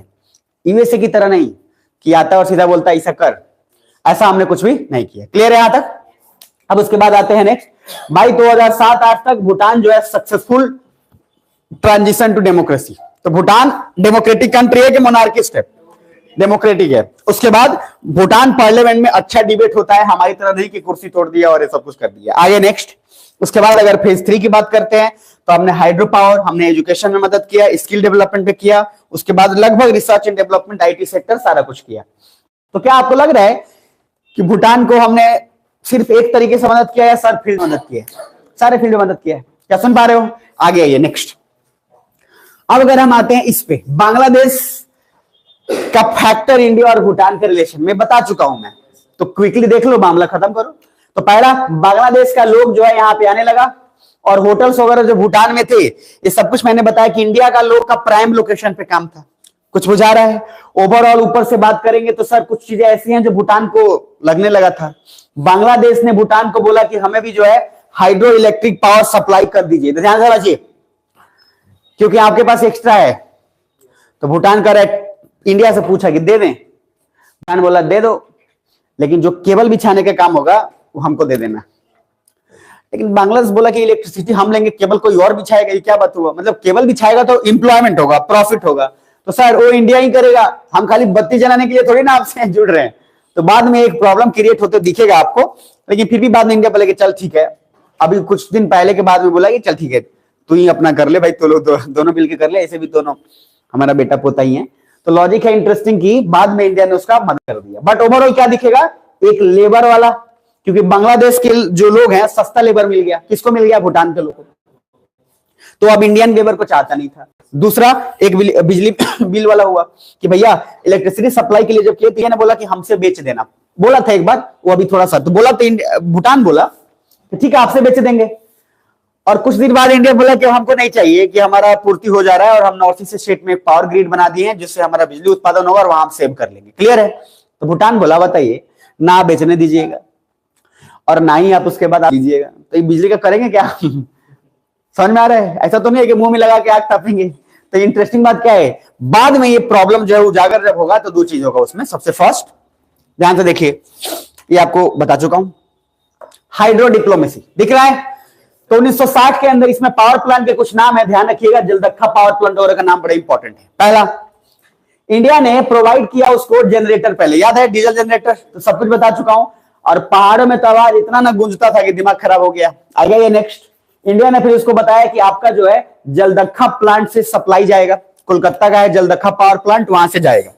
भूटान खुश हो गया, लेकिन 1980 तक आते थे इंडिया ने बोला कि आप एक अपर राइपेरियन स्टेट है, नदी है ही, आप बनाइए हम मदद करते हैं। सुन पा रहे हो, बनाया, बनाने के बाद 1989 में दो तीन बात बताए गए। पहला, एक चुखा हाइड्रो इलेक्ट्रिक पावर प्लांट बनाया गया भूटान के अंदर, जो लगभग 33 मेगावाट का था। सुन पा रहे हैं, छोटा था या बड़ा था, छोटा ही कैपेसिटी का बनाया गया। दूसरा, उसके बाद इंटायर भूटान के लिए लगभग सफिशियंट था, इसके अंदर चुखा, कुरिचू, ताला, ये तीन ऐसे बनाए गए पावर प्लांट जो पूरे भूटान में सप्लाई करता था। कुछ समझ में आ रहा है, चुखा याद रहेगा, याद रखिएगा, कुरिचू और ताला, इसमें बहुत न्यूज आते रहता है। जब बीच में फिर यहाँ पे रिवोल्ट हुआ तो थोड़ा सा कुछ लेबर वगैरह का इशू आ गया था, उसके कारण भी न्यूज में था, तो थोड़ा ध्यान रख लेना। आगे उसके बाद हमने लगभग उसका एक पावर ग्रिड, इंडिया ने बोला कि नॉर्थ ईस्ट स्टेट में हम पावर ग्रिड बना रहे हैं, हम अपना वहां स्टोर कर लेंगे। 2007 से 12 तक भूटान बिकम्स हाइड्रो इलेक्ट्रिक जो है लगभग एक्सपोर्ट करना शुरू कर दिया, और एक्सपोर्ट करने के बाद इंडिया ने बोला, तो बाद में इंडिया सर इधर 2013 के बाद इंडिया डिमांडेड लेस, और उसके बाद भूटान ने बोला कि अब हम भी पूरे दुनिया के साथ अपना जो है एक्सपोर्ट करेंगे। इंडिया ने बोला डन, कोई दिक्कत नहीं है। आगे चलकर आपको फेज 3 में दिखेगा कि इंडिया डिमांड और इलेक्ट्रिसिटी डिक्रीज। क्यों डिक्रीज हो गया, क्योंकि अब हम अपना भाई हम भी तो ग्रोथ करेंगे ना, तो हम 2013-14 तो आते आते खुद हो गए। आज के समय में पूरे गांव में इलेक्ट्रिसिटी है कि नहीं है, लेकिन आज से 5 साल 7 साल भी बहुत ज्यादा दिन भी नहीं, 5-7 साल पीछे चले जाओ तो कुछ भी नहीं था। तो लॉजिक ये है कि हमने डेवलप किया, तब हम क्यों लेंगे आपसे, भाई आपसे हम ले रहे हैं तो हम उसके बदले पैसा भी तो दे रहे हैं, तो जब हम खुद ही उत्पादन कर ले रहे हैं तो आपसे काय का लेंगे। तो हमने जो है मांगना बंद कर दिया। उसके बाद हमने बोला कि पावर ग्रिड बनाकर आप सेव कर लो, जिस तरह से हम बना रहे हो वैसे तुम बना के सेव कर लो। तो भूटान को थोड़ा सा लगा कि नहीं यार, मतलब अब इंडिया छोड़ रहा है, और इंडिया छोड़ रहा है जैसे नहीं होता है अब आप कि भाई अगर आपको आपके साथ कोई रहे, पापा आपको उंगली पकड़ के चलाना सिखाए हैं और आपको सब मदद करते जा रहे हैं, सब कुछ कर, एक समय के बाद कभी कुछ ना कह देंगे तो आपको बुरा लग जाएगा, कह रहे वही बाप है जो मेरा मदद किया, आज मेरा मदद नहीं कर रहा है। लेकिन सवाल ये है कि सर उसको बनाना चलाना सिखा दिया, बाकी आपका मर्जी है, आप करो। इसलिए मटकोर होता है, मटकोर मतलब माटी कोड़, है ना, मटकोर में तो उसमें क्या होता है, आपको जाकर कोड़ना होता है। अच्छा, ये मटकोर सिर्फ लड़की के लिए होता है कि सिर्फ लड़के के लिए होता है, या दोनों के लिए होता है? तो इंटरेस्टिंग बात क्या है कि मटकोर दोनों तरफ होता है, उसका सिर्फ एक ही मूल्य है कि अब इसके बाद से बेटा ऐसा है कि घर त्यागो और अपने अपने से कमा कर और अपने अपने से अपना पेट गुजारा करो। उसका मेन सिद्धांत वही है जो जो उपनिषद और वहां से दिया गया, और वो साइकोलॉजिकली सही है कि गलत है?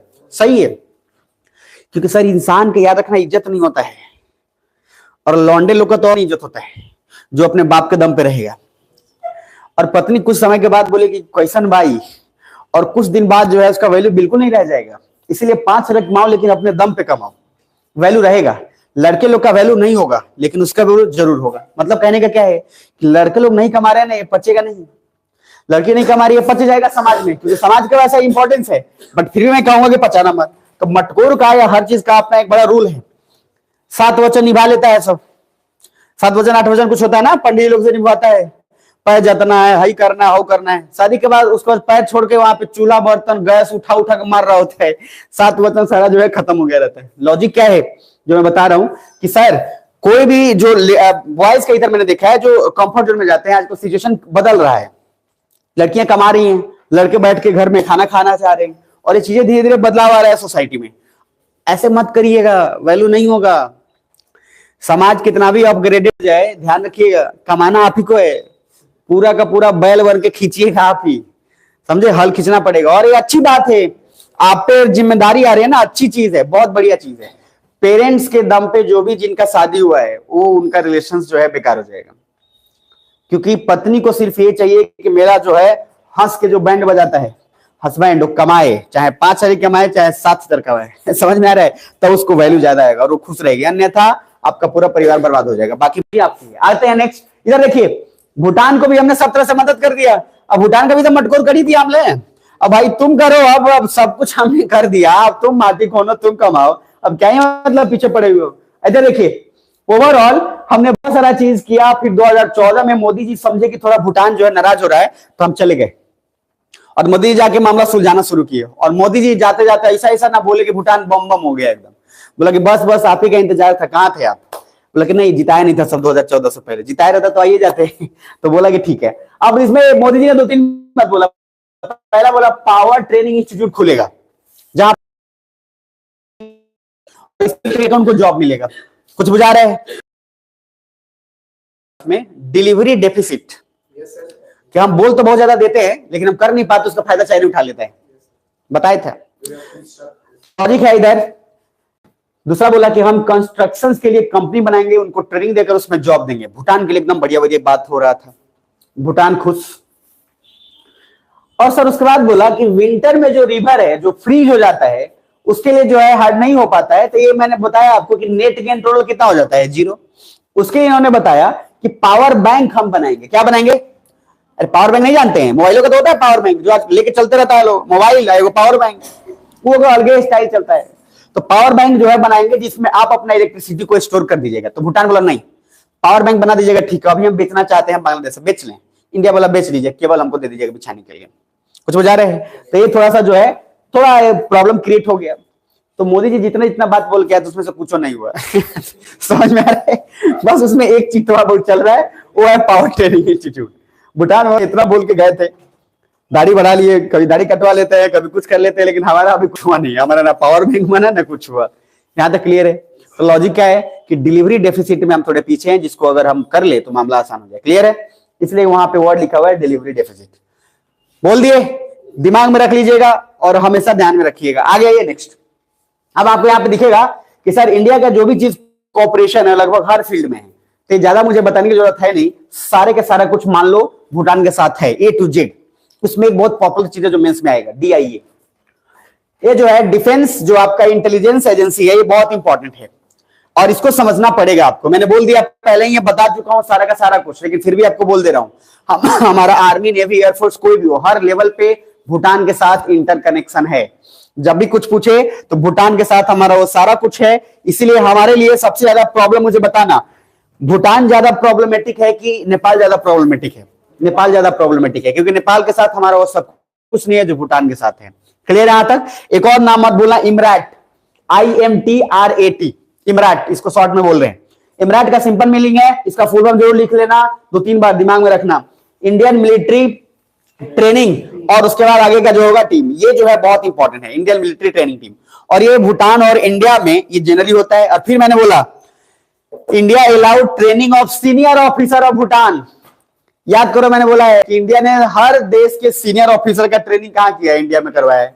तो सर ये सीनियर ऑफिसर ऑफ भूटान को यहाँ पे लेके आया, जिसके इंडियन मिलिट्री एकेडमी देहरादून में है, वहां पर उनका ट्रेनिंग कराया इंडियन मिलिट्री एकेडमी में। आगे चलकर फिर OTA ऑफिसर ट्रेनिंग जो है उसके अकॉर्डिंग इन्होंने सारा कुछ करवाया है। मतलब क्या है, भूटान के सीनियर ऑफिसर का भी ट्रेनिंग हमने किया है, नेपाल का भी, उसके बाद पाकिस्तान से लेकर जो तालिबान, अफगानिस्तान, ये सब का हमने सीनियर ऑफिसर को किया है। कुछ बुझा रहा है? तो सर सबका ट्रेनिंग हमने दिया है, तभी हमारा जो है आर्मी हमारा स्ट्रॉन्ग है भी, इसमें कहीं से कोई डाउट नहीं है। क्लियर है यहां तक? और इसलिए जब आपको रील्स मिलेगा आर्मी का, तो आंख में जो है लाइट दिखता रहता है, नहीं देखिएगा आर्मी वाला का दिखता रहता है, लाइट जला देगा, ऐसा लगेगा कुछ भी कर देगा। मोदी जी का भी आंख में लाइट जला देगा, मोदी जी खुद ही नहीं सोच रहे आज कहां से लाइट आ गया। हमारे में तो लाइट नहीं थी इसलिए चश्मा लगा है, लेकिन फिर भी चश्मा के अंदर लाइट आ रहा है। तो लॉजिक क्या है, ध्यान समझिएगा इधर कि जो भी है जैसे है, नहीं अरे मूवमेंट दिखाएगा कि ये रहा पाकिस्तान का प्रधानमंत्री, ये रहा यूके का प्रधानमंत्री का, ये इंडिया का, और उस पर म्यूजिक आ जाता है आई आई आई आई। हाँ समझ में आ रहे हैं? फालतू का कुछ भी कैसे टाइम हो जाता है। अब वो जो है, अब देखो कितना फालतू फालतू का होता है। एक तरफ होता है द गर्ल्स और एक तरफ होता है द बॉयज, उसको चश्मा लगा देगा, आई आई म्यूजिक बजा देगा, हो गया गजब हाल है। मतलब कुछ भी करते रहते हैं। खैर चलो कोई बात नहीं। इधर आइए, सिक्योरिटी लेवल पे कुछ चीजें याद रखिएगा, बहुत इंपॉर्टेंट है ध्यान से। और वो पहला है ओपन लिसनिंग पोस्ट। मैंने याद करो बोला था आपको, चाइना को काउंटर करने के लिए चिकन स्नेक के पास हमको थोड़ा जमीन चाहिए था, और हमने बोला था हमने भूटान से भी मांगा है, हमने म्यांमार से भी थोड़ा सा बोला था कि उधर साइड से मिल जाए, बांग्लादेश से भी मांगा, बांग्लादेश ने मना कर दिया, और वो एक बड़ा प्रॉब्लम क्रिएट हुआ। बांग्लादेश गुस्से में मना किया था, उसके पीछे दो तीन कारण थे। पहला कारण सिंपल ये था कि इधर का जो ये चल रहा है ना मामला, कौन सा, जो इधर केवल वाला, इसके वजह से बांग्लादेश बोला कि बताइए हमारा इस तरह से हो रहा है, इसलिए वो थोड़ा सा रूठ गया। लेकिन सर भूटान जो है मान गया, और भूटान मानने के बाद हमको एक पोस्ट दे दिया। लिसनिंग पोस्ट का सिंपल मीनिंग होता है जहां से हम रहकर रक्षा कर सकते हैं, बात खत्म। तो हमने ओपन लिसनिंग पोस्ट भी भूटान के साथ बनाया, which was so Bhutan had high trust in India, जो बताता है कि भूटान को हाई ट्रस्ट हमारे पे है। उसके बाद दूसरा एक प्रोजेक्ट दंतक है, वेरी इंपॉर्टेंट, ये चलाया गया बीआरओ के द्वारा। BRO border road organisations, Indian army की एयरफोर्स आर्मी, उसके बाद इंडियन आर्मी ने उसको बिल्ड किया, और वो बिल्ड कर जो है दोनों के लिए फायदा किया। और रिम्स आप जानते हैं, राष्ट्रीय मिलिट्री जो कॉलेज होते हैं रिम्स वगैरह, तो उसको अगर नहीं भी आता है तो कोई दिक्कत नहीं है, बट इंपॉर्टेंट है दो चीज। एक है ऑपरेशन प्रोजेक्ट दंतक, याद रहेगा, और प्रोजेक्ट दंतक किसके द्वारा किया गया है, ब्रो के द्वारा, border road organisation Indian military के अकॉर्डिंग। ये पूरा आप ध्यान में रखिएगा। इसके साथ हमने सब कुछ, यहाँ पे डुंगसुम स्टील प्लांट है जहां पे भूटान के लिए हमने वहां पे अपना स्टील में भी, अच्छा इधर देखो इंडिया ने फिर स्टील में हेल्प किया, क्योंकि जो देश डेवलपिंग है अपने इन्वेस्टमेंट किया। और कहां इन्वेस्टमेंट किया हमने, जगह ट्रांसपोर्टेशन स्टील इन्वेस्टमेंट किया है, क्योंकि वो भी देश जो है तेजी से आगे बढ़ रहा है। तो सर लास्ट बार बोल रहा हूं, भूटान के जूनियर ऑफिसर का ट्रेनिंग इंडिया में हुआ है या सीनियर ऑफिसर का, सीनियर ऑफिसर। एक इमराट दिमाग में रखिएगा, इंडियन मिलिट्री ट्रेनिंग टीम, याद रहेगा। ये जलदक्खा पावर प्लांट कहां था, इंडिया में था कि भूटान में था, वेस्ट बंगाल यानी कि इंडिया के अंदर। चुखा जो है वो सब कुछ जो हमने बनाया, चुखा कुरुचि तारा, ये सब कुछ जो भी है ये सब उधर बना है, क्लियर है यहां तक, कहां, भूटान के अंदर। तो भूटान क्या इलेक्ट्रिसिटी से अभी सेल्फ सफिशिएंट है कि नहीं है, बहुत अच्छे से है। और सेल्फ सफिशिएंट नहीं रहता तो बांग्लादेश को काहे बेचता। तो अब भूटान का मामला आप मुझे बताइए, ओवरऑल जितना पढ़ाया हूं, क्या आपको कहीं से भी ऐसा लग रहा है कि इंडिया भूटान को थोड़ा भी किसी फायदे के लिए इस्तेमाल कर रहा है? इनफैक्ट हमारा खुद का ही नुकसान है, हम अपना पैसा लगा के उसको आगे बढ़ा रहे हैं। यहां तक ठीक हो सब? चलो आगे बढ़ जाते हैं। लास्ट है जो लगभग चाइना के बीच में और इंडिया के बीच में जो, तो सर हमको बोले कि चाइना फैक्टर के बिना कुछ काम इस दुनिया में नहीं होता है। चाइना के साथ आज भी, सुन लेना ध्यान से, भूटान का कोई भी इंटेलिजेंस और एम्बेसी शेयरिंग नहीं होता है। ना भूटान का एम्बेसी चाइना में है, ना चाइना का एम्बेसी भूटान में है। कुछ बुझा रहा है? बीच में ये बात चला, भूटान वाला को थोड़ा आ गया दया, और उसके बाद चाइना को बोला कि ठीक है एमएससी बनाते हैं। इंडिया बोला ठीक से, समझ में आ रहा है? इंडिया तेज प्राणी है। तेज प्राणी कैसे है देखो, इंडिया जानता था, इधर देखो ध्यान से समझना, कि भूटान का और चाइना का मेन प्रॉब्लम क्या है। मेन प्रॉब्लम में है कि भूटान का नॉर्थ वाला हिस्सा चाइना ने कैप्चर किया है। कल को होके चाइना अगर राजी हो जाए बाई चांस कि हम तुमको जो है जमीन दे दे रहे हैं, तो क्या आपको नहीं लगता कि भूटान और चाइना आपस में फिर साथ आ जाएंगे, क्योंकि कोई फैक्टर बचा ही लड़ाई करने का? अरे हाँ या ना? नहीं होता है, रिलेशनशिप में तो ऐसा ही होता है। छोड़ के चौनो चला गया, लड़ाई हुआ, कुछ दिन बाद याद आया, बेचारा प्यार प्यार प्यार, फिर आया। तो अब जिसके साथ है उसको पहले लात मारते हैं आप, कहता नहीं पहला प्यार तो पहला प्यार होता है, बुला लिया उसको।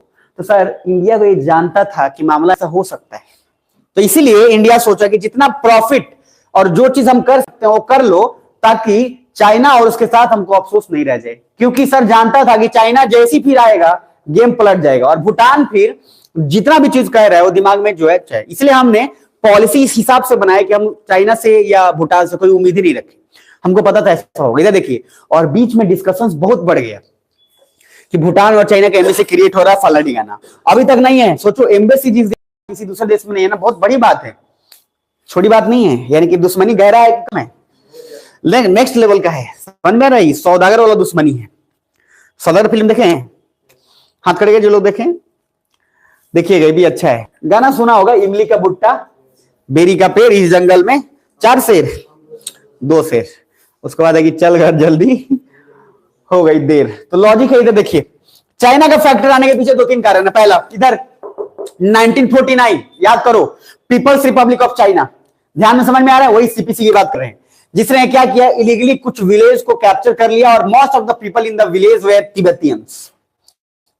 कौन से थे वो लोग? तिब्बतियंस। और बॉर्डर पे कब्जा कर ही रहा चाइना। आगे देन उसके बाद ये इसलिए उनको कैप्चर किया क्योंकि ये सारे लोग भूटान के प्रति अपना जो रखते थे सहानुभूति, कि भूटान के हैं हम भूटानीज हैं, हम चाइनीज नहीं हैं। तो उन तिब्बतियंस को किसने कैप्चर किया? चाइना ने। दलाई लामा का नाम याद है? तो वही है। आगे आइए, तो sir villagers where the Tibetans show allegiance या respect to the Bhutan not to China. तो वे लोग लहासा बॉर्डर के थ्रू, यहां याद रखना, जो लहासा बॉर्डर पे थे वहां पे चाइना एंड तिब्बत के, बेसिकली लहासा चाइना के अंडर ही था, लेकिन उसके बावजूद भी उन लोग का अपना जो एलिगेंस था वो चाइना के साथ नहीं था। ध्यान से समझना। दूसरा, ऐसा नहीं है कि ये लोग भूटान के थे और इधर जब ब्रिटिशर्स छोड़ के गए थे, तो मुझे बताना, क्या ब्रिटिशर्स बाउंड्री डिफाइन करके गए थे? गए थे, ध्यान से समझना, ब्रिटिशर्स बाउंड्री डिफाइन करके गए थे, लेकिन उसको चाइना मानता नहीं था। सेम काम इंडिया और चाइना के साथ भी होगा कि ब्रिटिशर्स करके तो गए थे, कि मैकमोहन लाइन, जॉनसन लाइन, ये सब करके गए थे, लेकिन उसके बावजूद भी वो किस तरीके से सही है गलत है उनको आइडिया नहीं था। अरे भाई वो क्या करके गए? पाकिस्तान के साथ भी क्या कर गए, बांग्लादेश के साथ क्या करके गए? कुछ नहीं किए। सिंपल बोले क्या, लाइन है, मैप निकाला, मैप निकाल के बीच बीच जो कर दिया, इधर तुम्हारा उधर मेरा। लेकिन उसको क्या पता कि चीट महल वाला सिचुएशन भी चलता था। अरे पढ़ाया था ना चीट महल, कि सर इधर का राजा जीता तो उधर जमीन दे दिया। उसको क्या ये पता था कि सर यहाँ पे जो है याकूब बेग, जो चाइना वाला बताया था, उसने क्या गिफ्ट लिया, क्या दिया, क्या नहीं किया, कुछ नहीं पता था। गुलाब सिंह। तो ओवरऑल लगभग ध्यान समझना ये कि लगभग 1949 में इंडिया भूटान को क्या एक रिस्पेक्टेड अलग कंट्री मानता था कि नहीं मानता था? मानता था। तो इंडिया ने बोला 2 चीज कि sir after denial of China, Bhutan ने चाइना से कहा कि अगर मेरा एरिया रिटर्न नहीं करेंगे देन हमारे बीच डिप्लोमेटिक रिलेशन कुछ भी नहीं रहेगा। इसलिए आज तक ना तो चाइना का एम्बेसी भूटान में है और ना ही भूटान का एम्बेसी चाइना में। यहां तक क्लियर है? लड़ाई एकदम फार के। देन चाइना ने north and west part of Bhutan को फिर से कैप्चर कर लिया।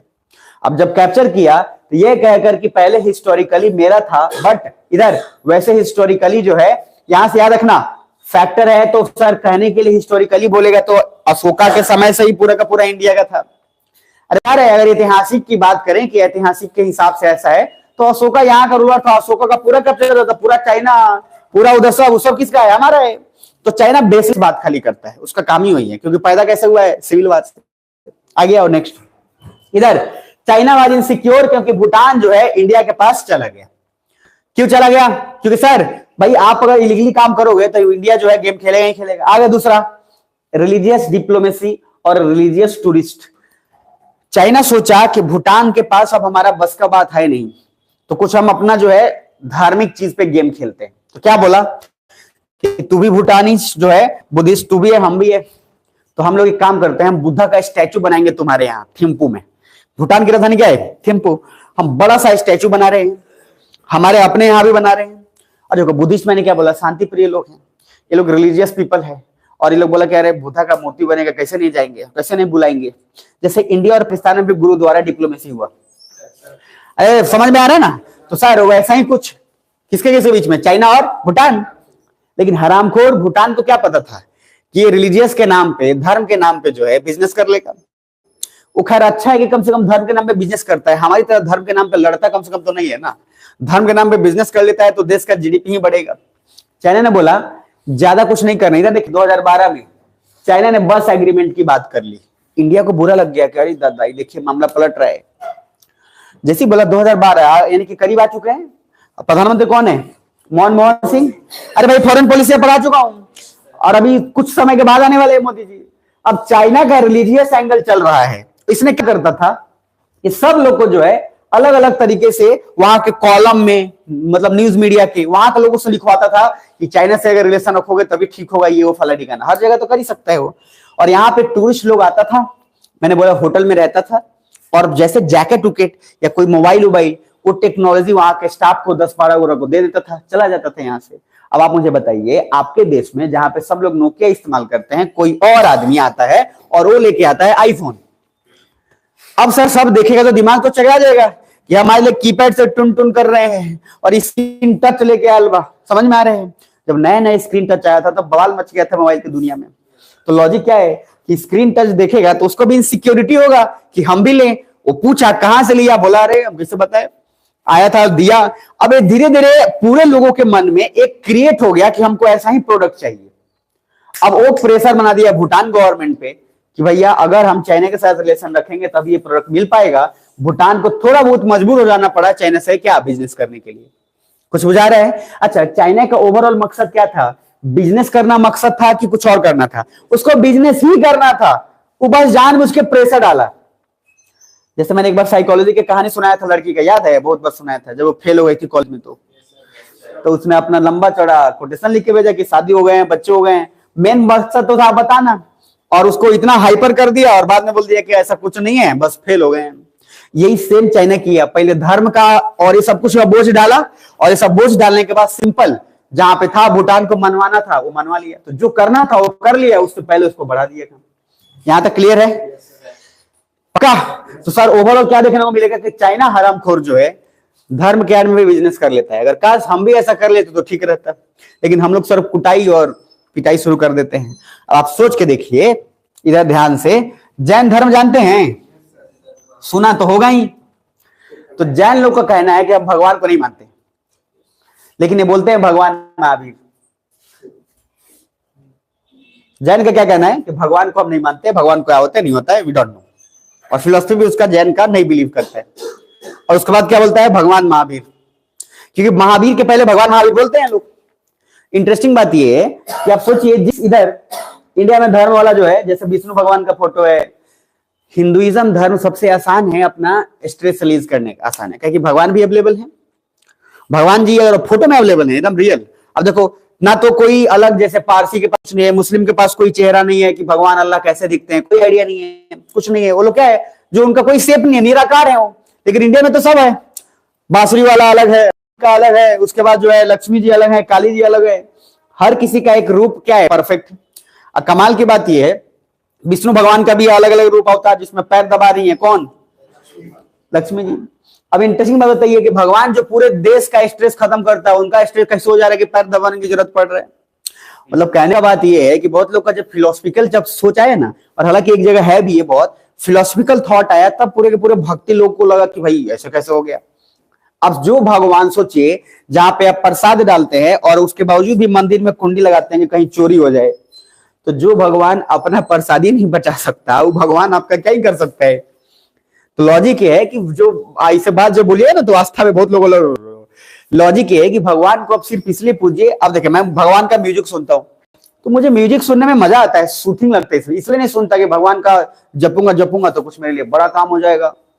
इसलिए जो आपको काम है वो करिए, अगर आपको मजा आता है तो आप कर लीजिए। प्रार्थना इसलिए करते हैं कि अच्छा लगता है तो कर लीजिए, इसलिए मत करिए कि हे भगवान करेंगे तो हमारा प्रीलिम्स निकल जाएगा।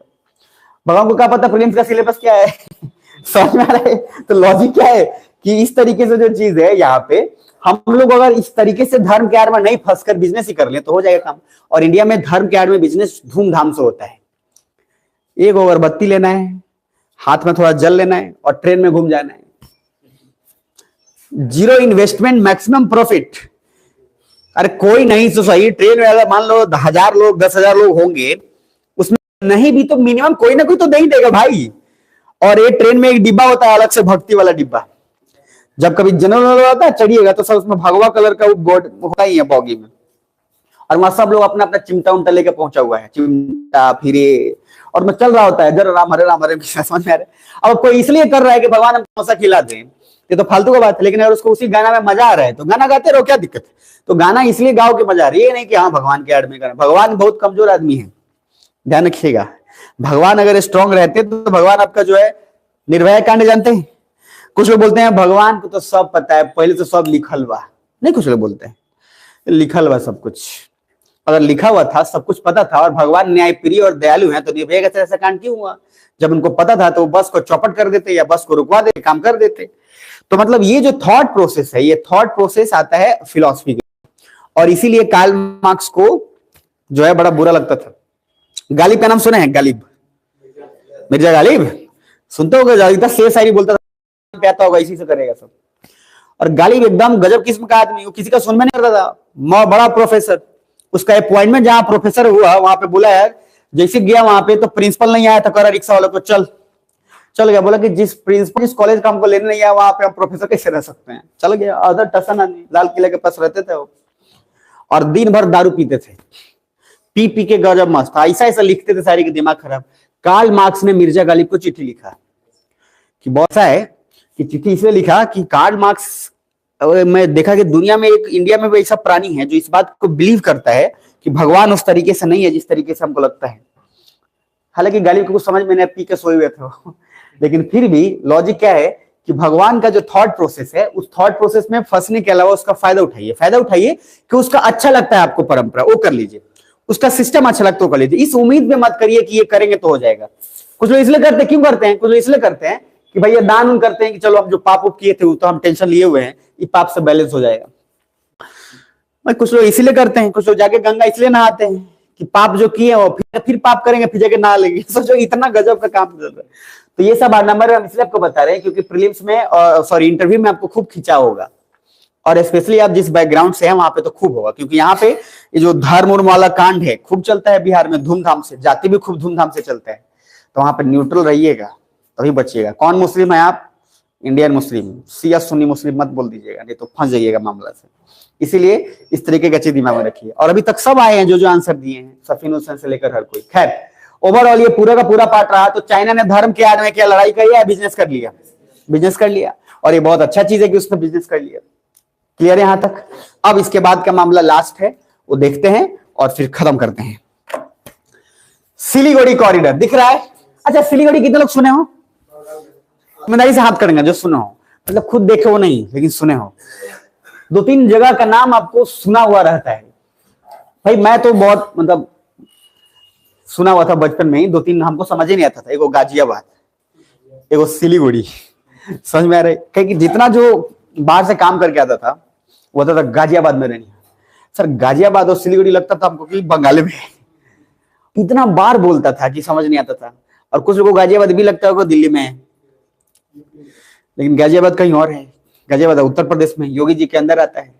तो मतलब ये जो ऐसा टर्म है सिलीगुड़ी, ये बहुत फेमस है, और सिलीगुड़ी को फेमस कर दिया चिकन स्नैक और ज्यादा।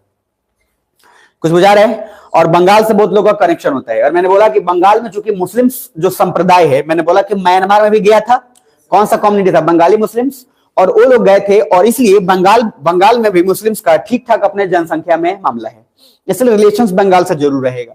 अब उसके पीछे कारण देखिए। सबसे पहला, एक सिलीगुड़ी कॉरिडोर जो है ये पासेस बहुत ही, मतलब एक कॉरिडोर क्या है? कॉरिडोर क्या होता है? एक रास्ता, एक तरीके से समझ लो, पासेस वेरी नैरोली। तो Bangladesh that is chicken's neck, and चूंकि चाइना हैज फ्लैट, मतलब चाइना के पास जो एरिया है वो ठीक ठाक एरिया है, जहां पे वो रखकर हम पे क्या बोलता रहता है चाइना, चिकन स्नैक काट देंगे नॉर्थ से चिट अलग हो जाएगा। क्या चिकन स्नैक समझ रहे हैं? मुर्गा का गर्दन खाइएगा नहीं भाई मुर्गा का गर्दन बोल रहा है जहां से जुड़ा हुआ है। क्लियर है? फ्लैट, यहाँ पे डोकलाम बाउल, ये चूंकि आता रहता है, डोकलाम जो है जगह है वहां पे। तो डोकलाम जो है वहां पे, जबकि सिक्किम के पास पहाड़ी क्षेत्र, इसलिए हमारे लिए नुकसानदेह है, जबकि चाइना वहां पे अपना पोस्ट बनाकर रखता है। उसने अगर बम्बार्डिंग किया तो नॉर्थ स्टेट हमसे अलग हो जाएगा। तो हमने जो है उसके लिए कुछ प्लान बनाया। तो वहां पे चुम्बी वैली है। अब चुम्बी वैली के पास इंटरेस्टिंग बात है, इसी को डोकलाम बाउल भी कहते हैं, क्योंकि ये कटोरे शेप का है लगभग, बाउल जो है कटोरे शेप। इधर यहाँ पे एक है यारदंग, और यारदंग जो है एक फ्लैट लैंड है, सो चाइना जो है यहाँ से ज्यादा उसको बेनिफिट हो जाता है, जहां पे चाइना अपना पोस्ट बना के रखा है। ओवरऑल समझने का बात यह है कि इंडिया वहां भूटान से थोड़ा एरिया ले लेगा, देन वो एरिया थोड़ा सा और जो है बड़ा हो जाएगा, और इसलिए उसके बाद वहां पे अपना काम कर सकता है। सिमिलरली हमने बांग्लादेश से भी मांगा था, लेकिन लगभग बांग्लादेश ने नहीं दिया हमको। कुछ बुझा रहा है? तो कहने का रीजन सिंपल ये है कि चिकन स्नैक के पास हम चाहते हैं कि हमारा कॉरिडोर जो है थोड़ा बड़ा हो जाए, ताकि हम स्पेस बनाकर क्रिएट कर ले और चाइना को काउंटर कर सके। भाई अब बंदूक चलाने के लिए उतना स्पेस तो चाहिए। अब इतना स्पेस है जिसमें आप ही खाली खड़ा हो पा रहे हैं, बंदूक उठिए नहीं रहा है, तो स्पेस बड़ा हो जाएगा तो काम आसान हो जाएगा। तो ओवरऑल ये पूरा का पूरा मुद्दा जो है याद रखिएगा कि डोकलाम बाउल उसको इसलिए बोलते हैं क्योंकि वो कटोरे शेप का है, उसको चुंबी वैली भी बोलते हैं, जिस तरीके से उसका शेप है। वहां पे हम चाहते हैं कि हमको स्पेस मिल जाए, क्योंकि चाइना के पास पहले से ये स्पेस है। कुछ समझ में आ रहा है? और इसके लिए हमने किससे किससे मदद लिया? भूटान से और किससे? बांग्लादेश से। भूटान ने हमको अलाउ किया और इस तरीके से हमने काम किया। तो ओवरऑल हमारा पूरा का पूरा भूटान होता है क्या क्या क्या? हाँ, कॉन्फ्लिक्ट इसलिए हुआ था क्योंकि जब हम एरिया मांगे तो चाइना ने प्रेशर भूटान पे डाल दिया कि आप जमीन नहीं दे पाएंगे क्योंकि आप हमारा कैप्चर इस पे हमने कैप्चर किया है। तो भूटान को जबरदस्ती जानबूझ के प्रेशर कर रखे है ताकि ये इंडिया को ना दे पाए, लेकिन भूटान ने उसका सुना नहीं। और भूटान ने बाद में बोला कि बेटा ऐसा है, हम आजाद हैं और जो है हम कंट्री उसको इसलिए मदद कर रहे हैं क्योंकि उसको भी जरूरत है, बात खत्म। और ये मदद दिया। तो डोकलाम का जो कॉन्फ्लिक्ट हुआ उसमें मेन रीजन वही था जमीन का। और जमीन का जो है भूटान जब दिया तो चाइना बोला कि अब हम जो है सबक सिखाएंगे। हालांकि कभी तो वो सबक सिखा ही रहा है, उसको पता है। तो चाइना हरामखोर लोग क्या होते हैं, दबाव बना देते हैं। उसको पता है कि उसका नहीं है, लेकिन फिर भी दबाव बना देगा। गांव में बहुत लोग ऐसे पाए जाते हैं। गांव में जो है नहीं होता, किसी और का खेत कोई और जोत रहा है, गांव में बहुत बार होता है। और जब जाइएगा वहां पे पूछने तो अलग फाटा लेके दौड़ेगा, वो धमका देता है। लेकिन कोई इधर से कोनो बाहुबली टाइप मिल गया तो खेते में 3-4 मुक्का कस के देगा, ट्रैक्टर तो अलग चल रहा है, समझ में आ रहा है? उसका मामला जो निपटा जाता है। तो गांव में फैसला ऐसा ही होता है, जिसका लाठी उसका भैंस, वहां पे वही होता है। गांव में आप दब गए तो मामला जो है इज्जतदार हो जाइएगा। ये बात है कि अगर आप कुछ नहीं बोल रहे हैं तो आप इज्जतदार आदमी हैं, और कुछ बोल दिए तो आप जो है बेकार आदमी हैं। तो गांव में या तो दबंग आदमी जिंदा रहता है या बहुत कमजोर आदमी है। मिडिल क्लास आदमी पिटाते उठाते रहता है, कभी छनावटा से पिटाई खाएगा, कभी कुछ से खाएगा, वो खाते रहे, इधर उधर बराबर जो है लेते रहता है, उसका लेन देन चलता रहता है।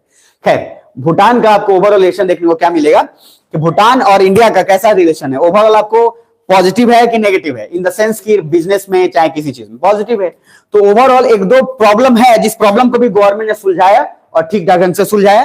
कुछ मुद्दों में पीछे रही, लेकिन वो भी मुद्दा आगे चल के हो जाएगा। तो भूटान हमारे तरफ से यहीं तक है।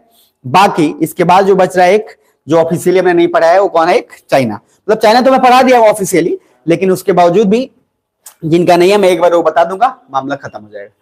जिंदा हो? टाइम कितना हो बताओ? चलो, एकदम करेक्ट टाइम पे खत्म हो गया है, कोई दिक्कत कहीं से नहीं होने वाला है। अब 2 मिनट इंतजार कर कर पूरा का पूरा पहले एक बार मैं बोल देता हूं, सुन लो, तब उसको बताएंगे। देखो, मैं जब बोलता हूं ना कॉन्टिन्यूअस, एकदम लैप में जाता है मेरा सांस, बॉडी के अंदर और ऑक्सीजन बहुत कम जाता है, तो कॉन्टिन्यूअस फिर जाता हूँ। कॉन्टिन्यूअस ऑक्सीजन नहीं जाता है, ऐसा लगता है एकदम कॉन्टिन्यूअस एक फ्लो में जा रहा है। जहां रुका तो मामला बेकार हो जाता है। फिर भी पूरा का पूरा भूटान देख लो एक बार, आपके सामने है, नाम बता रहा हूं। पद्म संभव का रिलेशन है कि साक्या क्लान का रिलेशन है? पद्म संभव का रिलेशन है। उसके बाद आगे चलेंगे तो दूसरा आपको सबसे इंपॉर्टेंट चीज मिलेगा, एंग्लो भूटान वार। और एंग्लो भूटान वार में क्या कहीं से भी ऐसा कुछ है क्या कि सर भूटान जो है वो गुलाम था? नहीं, बल्कि भूटान क्या था? इंडिपेंडेंट था, और अंग्रेज ने भी उसको इंडिपेंडेंट रखा। अंग्रेज ने भी उस पर कब्जा नहीं किया, सिंपल बोला तुम रहो, चाइना को आने मत देना। दूसरा पार्ट आते हैं, तो जैसे ही गया तो सर भूटान का जो नॉर्थ वाला पार्ट था चाइना ने कैप्चर कर लिया, और ये बहुत बड़ा इरिटेंट क्रिएट हुआ। तो भूटान का रिलेशन इंडिया के साथ ज्यादा अच्छा होगा चाइना के साथ? इंडिया के साथ। और ओवरऑल पूरा प्रोसेस आगे चलेगा। फिर नेहरू जी जाकर संभाल लिए, और नेहरू जाकर वहां पे सब कुछ इस तरीके से संभाले कि बेटा सारा का सारा मामला है, हम आपको इंडिपेंडेंट मांगते हैं, सॉवरेन मांगते हैं, हम आपकी मदद करेंगे, जरूरत करेंगे। इस हिसाब से हमारा रिलेशन ट्रीटी ऑफ फ्रेंडशिप के तहत बहुत सारी चीजों में हुआ। हमने भूटान को हर फेज में मदद किया, उसको यूएनजीए में रिकॉग्निशन भी दिलवाया। क्या सुन पा रहे हो? 80% ऑफ द बिजनेस हमसे चलता था, बाद में फिर धीरे धीरे वर्ल्ड वाइड बिजनेस भूटान का शुरू हो गया। धीरे धीरे मामला आगे चलेगा तो कुछ इश्यूज आएंगे। इश्यू में मैंने आपको बताया, उसमें सबसे इंपॉर्टेंट इश्यू एक तो है कि प्राइम लोकेशन पे जगह जमीन खरीद लिया इंडिया लोगों ने। दूसरा थोड़ा सा स्प्लज टूरिज्म और उल्फा वगैरह थोड़ा सा प्रॉब्लम क्रिएट किया, जिसका सोल्यूशन हमने आगे चलकर ले लिया। उसके बाद फिर आगे आएंगे नेक्स्ट कि सर जो है कमर्शियल फॉरेन पॉलिसी में 5 ईयर प्लान, हमने 2 मदद किया उसको, किसको? भूटान को। और मदद करने के बाद में हमने अपने किया डेमोक्रेसी। वहां का राजा बहुत अच्छा है, उन्होंने खुद बोला कि हमको ऐसा चाहिए, तो राजा के भी डिफरेंस यहाँ क्रिएटेड है। पूरा का पूरा फेज है। हमने हाइड्रो इलेक्ट्रिक पावर प्लांट बनाने में मदद किया, नहीं किया? किया। हमने एलिपैड बनाने में मदद किया, नहीं किया? हमने हर तरीके से मदद करके उसका काम किया। यहां तक क्लियर है? तो ओवरऑल अगर हम बात करते हैं तो लगभग सारी तरीके से चीजों को बैलेंस करके मदद हुआ है। फिर उसके बाद आगे आएंगे नेक्स्ट, तो मोनार्की ने अपना सिचुएशन क्रिएट किया, बताया कि इंडिया से क्या सीखा क्या नहीं सीखा। कुर्सी तोड़ना नहीं सीखा, चप्पल चलाना जूता चलाना नहीं सीखा, बाकी उसने लगभग सब कुछ सीख लिया। आगे नेक्स्ट बांग्लादेश का फैक्टर है। तो बांग्लादेश का क्या क्या फैक्टर? एक लेबर वाला, एक केबल बिछाने वाला, ये दोनों फैक्टर इरिटेंट बना। बाद में हमने वो भी बोला कि चल ठीक है, वो भी कर ले, बात खत्म। उसके बाद फाइनली आते हैं नेक्स्ट, तो नेक्स्ट मिलेगा आपको हाइड्रो डिप्लोमेसी। बता चुका हूं, नाम याद रखना, चुक्का हाइड्रो इलेक्ट्रिक पावर प्लांट उसके आगे चुक्का याद रखिएगा, कुरिचु याद रखिएगा, टाला याद रखिएगा, ये तीनों याद रखना है आपको। जल दक्का कहां का है? वेस्ट बंगाल का। यहाँ से हम सप्लाई देते थे, बाद में उन्होंने मना कर दिया। मना इसलिए किया क्योंकि बोला कि तुम सफिशियंट हो तो तुम प्रोड्यूस खुद से कर लो, काहे काम से लोगे। आगे नेक्स्ट, उसके बाद India demand for electricity decrease. हमने उसके बाद भूटान को जाकर बताया कि पावर बैंक बनाएंगे, ये फलना ठीक है ना। डिलीवरी डेफिसिट थोड़ा चलता रहता है, लेकिन फिर भी अभी पावर ट्रेनिंग इंस्टीट्यूट वहां चल रहा है।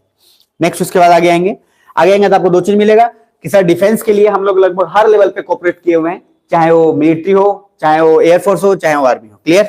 और उसके बाद फाइनली लास्ट में आते हैं तो आपको 2-3 चीज मिलेगा। सिक्योरिटी लेवल पर जरूर याद रखिएगा, इमरैट जरूर याद रखिएगा, दंतक प्रोजेक्ट याद रखिएगा, ये बहुत फेमस है, पॉपुलर है, न्यूज में रहता है हमेशा। उसके बाद फाइनली आने के बाद जो है रिलीजियस डिप्लोमेसी चाइना का, और सिलीगुड़ी कॉरिडोर में बांग्लादेश ने हमारा मदद नहीं किया, लेकिन भूटान ने मदद किया।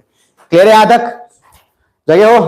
तो सर भूटान यहां तक होता है ऑफिशियली कंप्लीट। इसके बाद नेक्स्ट क्लास में हम लोग जो है या जो करंट अफेयर या फिर पॉलिटी, इन दोनों में कोई शुरुआत कर लेंगे।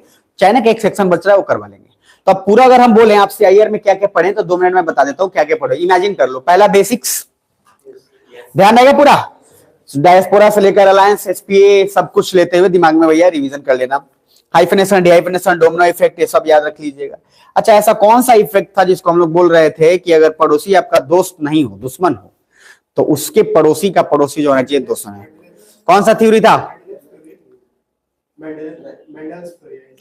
Mandela theory. ठीक। आगे उसके बाद डोमिनो इफेक्ट आपको पता ही होगा, अलायंस वगैरह सब पता है। तो बेसिक्स पहले पढ़े।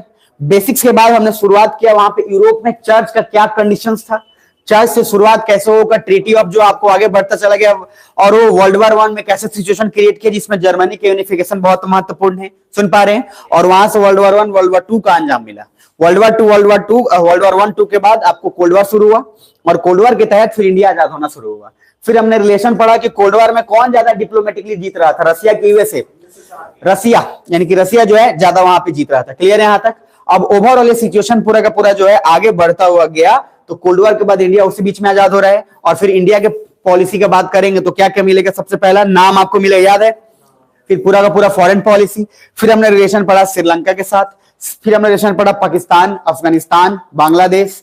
यहां तक क्लियर है? हमने ओवरऑल पूरा का पूरा रिलेशन कवर अप किया, और इस ढंग से कवर अप किया कि जो चीजें हैं वो आसान हो सकते हैं। क्लियर है यहां तक? तो ये पूरा का पूरा प्रोसेस है, यहां तक रखते हैं, कल कंटिन्यू करते हैं। ठीक है, अब लोग बैठे रहिएगा, और वाला तो लोग बात कर लेंगे। क्लियर है ना? चलिए आजिए मैम, खत्म हो गया मैम, आजिए आप लोग।